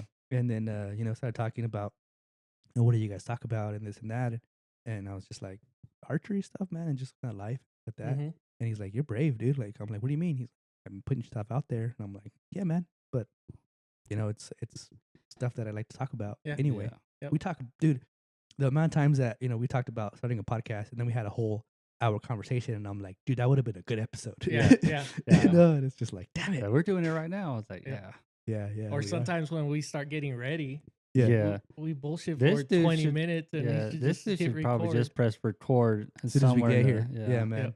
Yeah. Because some You of the know. conversations, like, oh man, we should have said this in the podcast. Yeah, and- dude. Yeah, dude. And it's just that, and it's cool to see it grow. Like we're not where we want to be, and it's gonna take some time to get there. Yeah, But- man. But even freaking Amazon we're already in the garage. started. Dude, We're- yeah, yeah. that's it, man. And I mean, right now I think it's at 27 people that subscribe to the channel. 36. 36. So Yeah. I mean, thank you to everybody that subscribed, and we're trying to get some more followers, and we got some giveaways lined up. So we got some a dozen Easton arrows, and some field points. We're gonna order some boutique wraps and some fletchings, and we're gonna give those away. So Yeah. the point of emphasis is to get this to 100 subscribers. I want to get High Desert involved, and talk to Josh about making a flyer, Yeah. and having people being able to scan a QR code, and being able to subscribe. Yeah, throw and, some QR codes on the fucking truck. mhm. So just to start with a little giveaway and try to kind of build this into something that Yeah. right. I think it could be something big. Yeah. It could be, man. It could, Could be. And it's cool, man. That we have pretty good network now, man. And I appreciate Mondo with the bowheads. Yeah, for dude. pushing Yeah. it. And Heck yeah! Shout out to Mondo. yeah, man. It's just it's been a blessing being a part of this world and stuff, and meeting Mhm. people just like him and stuff that want to see others grow as well. And yeah, it's been a blessing, dude. Yeah. It's Yeah. been a And it's been a little tough because we started this channel, and we got into tack, and then we got into archery season, and we want to have some people on. We want to have some more guests, but we reached out to Mondo, and then he's guiding. He's getting the hunts done. Yeah. We reached out to the Bow Buddy. Bow Buddy, and he's the same way. He's he had some elk hunts and some antelope hunts, and then he got into upscaling his business, and Yeah. I'm eager to talk to him about kind of where that's going, and kind of seeing that Yeah, he had hit us up too. I think it was on TikTok or something. Yeah. He's like, "Let's do a podcast, man." Like, yeah. yeah, dude, it's pretty cool. So And, we're yeah. just waiting. We're just waiting for this hunting season to start to kind of resume, and then now Josh's truck's pretty equipped, and Yeah. the Forerunners ready to go. We can head out and do some of these podcasts. So Yeah, man. made it a point to get all the equipment to where we can travel with it, and we've Mhm. already did a test run with it out in the field, and it worked amazing. So Yeah. um You can even you know, do looking a forward to tack that. next year, man. dude, that's Ty my, was that's my down. biggest Yeah. regret, dude. My Yeah. biggest regret is not taking the equipment when we went, because Yeah. I asked Josh, I'm like, "You think?" And he was like, "Yeah, man, take it." And I'm like, "Yeah, I'm gonna take it." And then I was like, "You know what, man, I'm not gonna take it. I want to be worried about the podcast and then Mm-hmm. shooting tack." And then Yeah. we end up meeting Ty, and he's like, "I'm down. Dude, you want to do Yeah. it tonight?" And I was Yeah. like, "Ah." Yeah. I was like, "Fuck." man. We even man." talked about Ty Jordan meeting up with us like in Albuquerque or something, Yeah. and doing a podcast and stuff, and He's and down. even Phoenix. I Yeah, think he's we down, talked about man, and Phoenix it's just- shit, but yeah, he was super chill, Yeah. man. And yeah, well, Mondo's hit me up too. He's like, yeah, we got to get it done, bro. And yeah, I think we got to figure out the Google Meets. I'll talk to him a little bit more on how he does and it. I got Not necessarily have to be in the same room, but yeah, I got Gustavo, which is doing an amazing job editing this stuff and getting it put out. And he's also been like a huge help picking his brain on what equipment to buy, and we got it figured out to where we can hook up the phone to the interface and being able to record off of that. So it wouldn't even have to be Google Meet. It would just be It'd just be a give phone him a call. phone call, and then we plug in the phone to that. He got it figured out, and he ordered a couple of little parts here and there, and then that. Also not this one obviously because we're already almost done, but on the next one, I want to do a TikTok live, you know, and then just kind of have that playing as we're having a conversation, maybe answer a couple of questions and just kind so I of. gotta wear pants then. Yeah, you gotta wear pants. Damn. Chewy's gotta put a shirt Dang on. it. Chewy, Dang it. put your pepperoni nipples away. Oh, come on. For the people that you guys can't see us, but Chewy's naked. Yeah, I'm comfortable. He's wearing socks and a smile. And Can't that's tell it. he's naked. That's He's it. covered in hair. Yeah. But Like Bert Kreischer over here. Yeah. the machine. The machina. He's The Spanish. machina. That's good. The machina. All right, guys, come on. But yeah, no, it's been It's pick on Josh, not me. No, his daughter picked on me as soon as I got here. She's like, I got new fish. Don't eat them. You're all like, what have you It's been not telling sushi. you? I'm gonna It's get her. not I'm gonna get sushi, her a Nino. gong. Huh? I'm gonna get her a gong. So As we soon don't- as you walk in, dong, She'll do dong. it too. Just, Yeah. It's not sushi, Nino. I'm sorry. But yeah, but no, man, it's been a journey, man. It's been great, and being able to have these conversations, and Mhm. I think we're starting to break out and starting to get comfortable with this and being able to Barely. have conversations. Yeah, man, just took 21 episodes. Yeah. But The late You know, bloomer. yeah, late bloomer.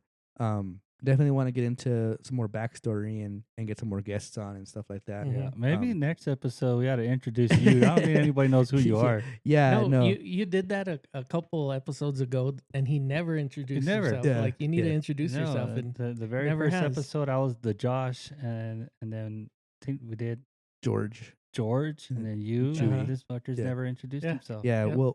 we'll get that on an Yeah, episode. I mean, Yeah. all So yeah.